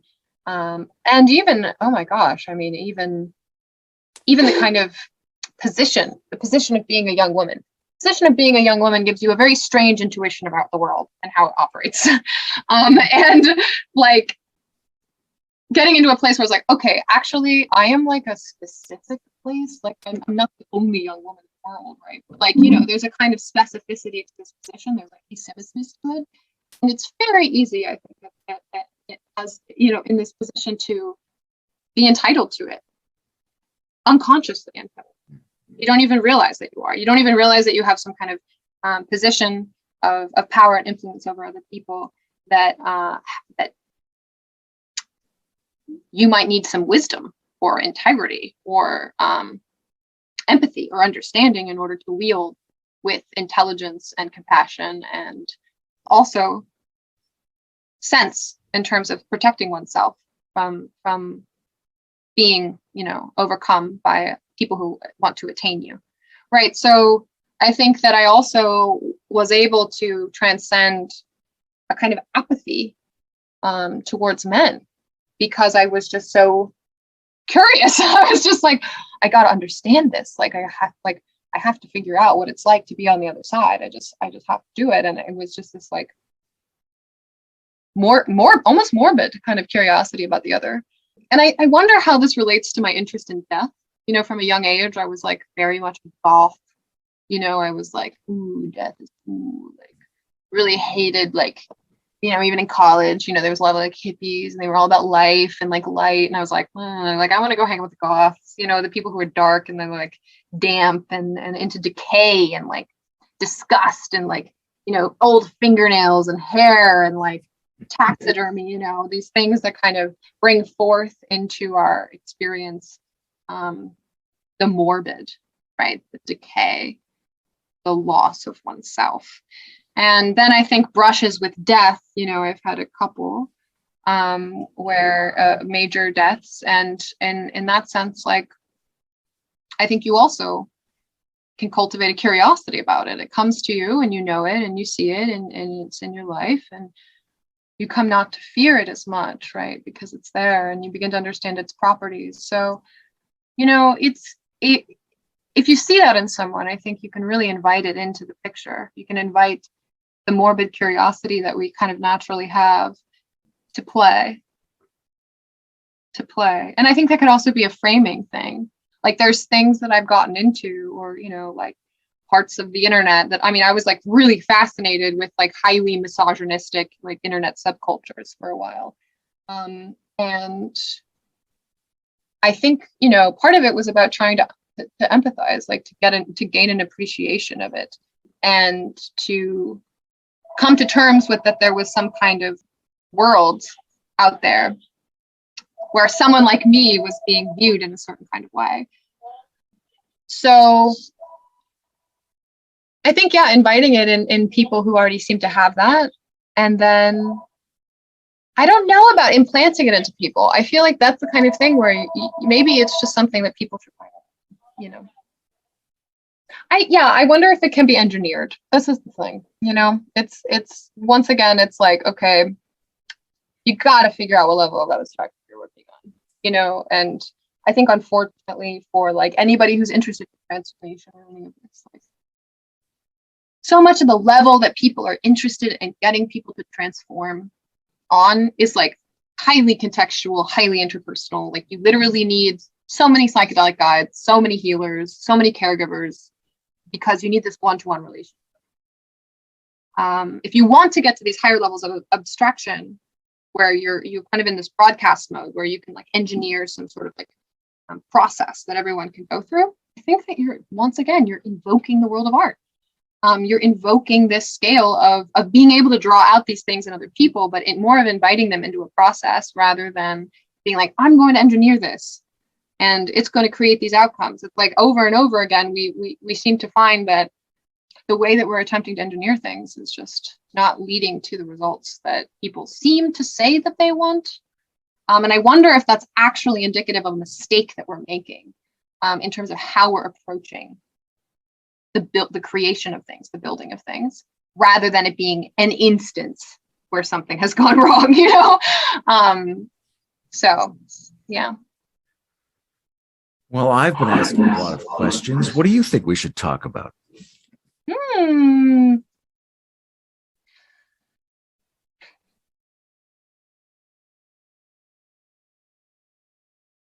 I guess I am interested. Like I was listening to an interview that you did with Karen.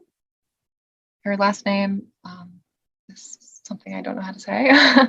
But you were talking about like the liminal web and like the absence of women, or like, and the kind of like whether or not you need parity, gender parity, really to kind of achieve the benefits of neurological diversity in your groups. And I don't know, I found that kind of question to be interesting. It's one of those questions, right? It's like kind of in the background, or, you know, like a new woman comes to the stoa or something and she's like, there aren't enough women here, you know, or like this, like there's this critique. It's like, there aren't enough women here, or like whatever. So this, but it is an interesting question if you're willing to kind of engage with fullness with it and kind of give it its space to kind of answer without being like, oh, it must be bad that there aren't women here, or that, you know, they're like there's a kind of begging the question sometimes that in that critique where it's trying to imply and even maybe threaten the group through its invocation, right? Because it's almost like an incantation at this point because of how utilized it is to kind of undermine the pre-existing coherence that's been brought to a group. So that's interesting to me. I don't know if you have anything that you've been chewing on about that. Naomi Most and I just had a conversation about this the other day, and it is really uncertain, right? Because I think there is an objective dimension to it, which is you need a certain amount of diversity in order to have a more complex collective intelligence. And some of that is just formal diversity. People with different experiences, different bodies, different backgrounds makes it a smarter group. But what counts as being in the group is really ambiguous, right? Is my girlfriend in the group when she's off camera? Well, yeah, because we talk and I come on camera, then I go off camera and we talk. But she's not on the stage. And there's something unpleasant about excluding a type of person from the stage, right? You don't want to set up a situation where you're like, well, we're making sure we don't have women foregrounded on the stage. That would be perverse. But it's equally perverse to think that everybody has to be foregrounded on the stage, or that everybody's type of participation is the foregrounded on stage type. The question is, how do you get a healthy, constructive version of both of those things, right? If you're getting that mix, how do you do it in a way that's maximally useful and minimally forced out of some kind of idealism you have about diversity and equality? And if you're doing it off stage, how do you make sure it's really happening and not just being marginalized or relegated to some other dimension of your life? I don't think we know that, but I think that framing at least puts us in front of the question. Mm-hmm. Yeah, definitely. Yes, I think what I've noticed is that women seem to be like kind of more involved in their lives in some way, like in a way that's like diversified. Like there's a lot of different things going on. Like, you know, like a lot of the women that I know, you know, they have social events that they're going to, they're hosting things, they want to make food, they're like they're reading, they're working on their career, like they're like very much like kind of full in this way that's gets them, they're dabbling in lots of different arenas. And so there's an issue with like the way there's like this kind of asymmetry, right? Especially on the internet. Who shows up forms the community. Who shows up is often based on who's the most fixated, who's the most committed, who's the most specialized in this thing. So like if you're somebody like Peter Limberg is like specialized in being, you know, the Stoa guy. And he's holding that space, right? And like it seems like a lot of the things in this environment, like the men are holding the spaces because they've given themselves to it. They've dedicated themselves to it. They're doing it instead of doing other things, and they're kind of giving their all. They are like specializing in that. And like even me, like I'm someone who's pretty willing to come up on stage and talk, but I haven't been willing to hold the space. I haven't been willing to give myself over to all of this and hold the digital environment, hold a place for people to come to specialize in this environment. I haven't been willing to do that. And I think that like what that has to do with is I have a lot of relationships that I have to care for.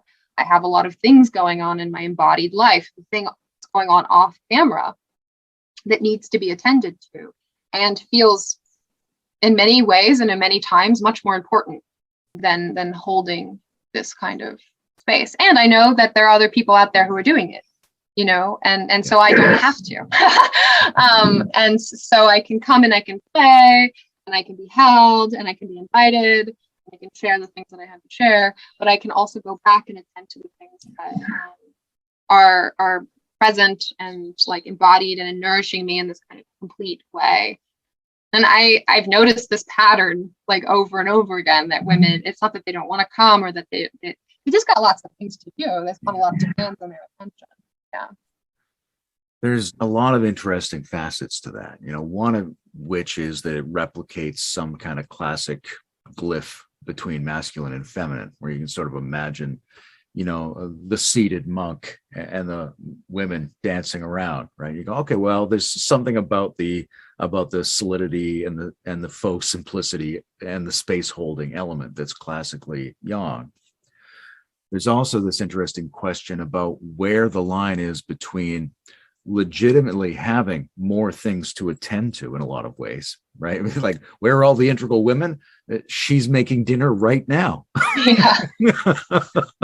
Yeah. But on the other hand, we know some things about masculine feminine brain differentials, where the masculine types to simplify information and the feminine lets it be very pervasive and flow around, and that leads to a situation in which men pretend things are simpler than they are, and women pretend there's too many things to take care of that I can't even figure out how to do anything. I'm overwhelmed by all these directions. So there's this, you know, uncertain area between where women are often legitimately more busy taking care of things that the men have let themselves off the hook from taking care of, and where that's just how it feels to be inside the feminine brain all the time. Mm-hmm, mm-hmm, mm-hmm, mm-hmm. You know, to me, this is the mark of a sophisticated culture, the negotiation of these two things. That what this is a sign of is that we have yet to kind of make ourselves a sophisticated, cohesive culture. Doesn't mean that we can't get there as a community, but it's like a signal that, like, you know, maybe it's not quite at the place we'd like to be. And of course, I think the thing that you're bringing up is super important, because we are not even in an environment where we can even determine whether or not, like, we are in this kind of place of sophistication, because we're not seeing what's happening behind the scenes. And that may be where women are choosing to be. Not that they're being excluded, but that's where they would prefer to be. So it does put us into an environment where if we are too fixated on the appearances of things, and there are many people who are very fixated on the appearances of things. You know, this goes under the banner of representation, kind of in our political ideological environment. And it's not so much about the substance or about the invitation or about, you know, the benefit of the doubt, the good faith that, you know, women are being invited, people are being invited, and that maybe they're turning things down. You just don't see what's going on in the background. And I think a hard thing in general, just the way that the digital environment works. Like the only way that you are seen on it is if you play something into it. That's the way you become legible to it. It's the only way. That's how it works. Like, there is no absence in presence. I mean, the only way to do that is through being a viewer, right? And some platforms are made for viewers. Something like YouTube is made for viewers. There's all these viewers who are watching your channel and all this stuff, and like, sure, they're women, and then there are men who are talking to women about it who you can't even count, because maybe the woman doesn't want to sit and watch a 3-hour-long conversation, but she would love to talk to her partner about it, because it has that living element to it. It's not just a representation of something that happened between two people who are alive. It's somebody who's processing the imprintation of something and reanimating it in the moment. Right. And that actually gives more of an embodied context to the thing. And it gives weight because you love your partner and you want to be connected to them. So it kind of fills it out and makes it this more holistic experience to be in that kind of relational environment, and an embodied environment.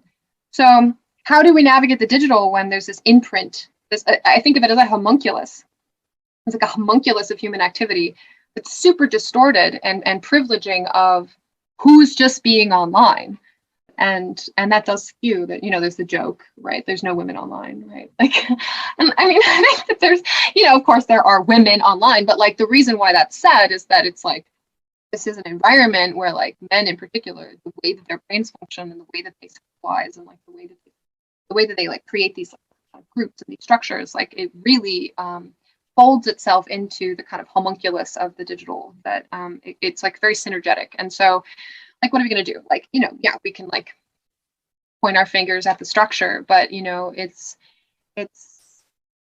more of coming to terms with its nature, and then being able to like have that negative space around the liminal web and be like, okay, well, in terms of women or in terms of the feminine, we have to kind of like hold the void. Interesting. We have to hold the void of the feminine because we can't see it, right? And be comfortable with the imprint of the thing without actually having to see the thing in itself, which in and of itself is like a feminine exercise, So I have hope. I have a lot of hope for this space. I think that men are respectful of women. I think like I've had an incredible experience working with men in this like across the board. Just incredible. Like I hear criticisms of sex. I'm like, I don't see that. I really don't see that. And especially when it's this kind of like issue of representation, I don't think that's an argument or a criticism that really holds that much water on that level. The more the investigation into the properties of it and the curiosity about why it might be the case that this is the appearance of things is interesting, and how we can integrate that feminine way of thinking, and whether or not it even has a place online, on stage. Like, those are questions that I think we should be sitting with, we should be wondering about. But yeah, there's no like, we can't like let an assumption come into the question, right, with this kind of thing, especially when it's the feminine, which means it's going to be tricky, it's going to be in connection to the void. So it may be itself a challenge to sit with the feminine, or it to not be showing itself in such obvious ways. Yeah, I think so. I think one of the, it can go both ways. If you see a space like this where there's a huge preponderance of white males, and more than that, white males of a certain kind of psychological type, a certain interest set, there are ways in which they need to be sitting with that question and opening up. And part of what that is also sitting with the question of, is that okay, right? Is it okay for this to be like, okay, we're a type of person, we're doing this, that's fine. We don't have to constantly bedevil ourselves with the question of where are all the other kinds of people who aren't doing what we're doing. And there is something about embracing the feminine that includes that kind of honoring yourself as a type with a mysterious space around it. But there's also something here about, I think there may be a recalibration of the kinds of topics that are engaged, that are because they're invitational in different ways. One of the things we do on the integral stage that's different than, say, you talk or Jim Rod or Joe Rogan, or we subdivide into these thematic subseries. So we're able to see the difference between them in a way that a lot of podcasts don't. And it's clear that the Sexuality series has a very high amount of female representation, and some of the more theoretical series don't, even though maybe I talked to a Benita Roy or a Nora Bateson. It's clear that something about sexuality and relationship and embodiment is much more invitational to having women foregrounded than some of these other areas. Yeah, it skews. I mean, I think there's something else too about that, is like it would be very interesting to me, like if you just, for, the sake of investigating, tried to do like a family series. Because I think women in particular who are like very comfortable with their sexuality, like I think of it as being kind of in the archetype of like the maiden or even the prostitute, that they're okay. They're like totally comfortable being on stage. They're totally comfortable being in their femininity, in their sexual nature, and exposing it to the world in a way that women who are maybe more on the like kind of like maternal caregiver side of things are much more like protective and modest. And so there's also this kind of like representation of women who are in the Sexuality series. You're catching a bunch of women who've like developed themselves to the point where they don't hold their sexuality with any form of like shame. And not to even say that somebody who's more modest is dealing with something that's like shameful. It's really not that. It's like there's a kind of propensity towards exposure that like it varies between women. And some women, it's much safer for them to maybe have like a Twitter experience, but like they don't want to like be seen, and like there's a lot of good reasons for that, especially if we're thinking it in terms of like the feminine being this like receptive force. Like if you're really, really attuned and receptive and empathetic, and like you're caring for children and like you're doing all of these things, like, do you really want to have a bunch of strangers pulling on your attention? Do you really want to have those considerations? They're so far afield. They're so beyond what you may want to be touched by. They may invite things that you're not interested in. And whereas I think women who are like, they're interested in the stage, like they're interested in exposing themselves, they're interested in like being seen. There's often a connection between sexuality and women with those types of like propensities. And I think that's why throughout history, the prostitute was the first kind of woman who was put on stage, right? Like the prostitute is the first kind of woman who was in film. Like the exposure of the woman, I think, has really been linked to the women who have already decided that their sexuality is part of their exposure, their outside. They're attracting philosophical strippers. Yes. No, that's exactly it. And I think there's a lot of that lineage in culture. Like a lot of women, I would say, who expose themselves to the world, there are like, the strippers of whatever, political strippers, or like, the philosophical strippers, or whatever it is. Like they're out there being political, out there being exposed, and they're bringing themselves. And like women in particular who brought themselves to sexuality, there's a kind of like loop that's created. It's like, oh, the thing that women are hiding in the first place, I am exposing. And therefore, I don't have to be afraid, or I don't have to protect myself. Like I've already given up the thing that other people are protecting, which is a sense of protection itself, a sense of like specialness, a sense of like secretiveness. Like there's a power in secrets, and there's a power of a secretive sexuality.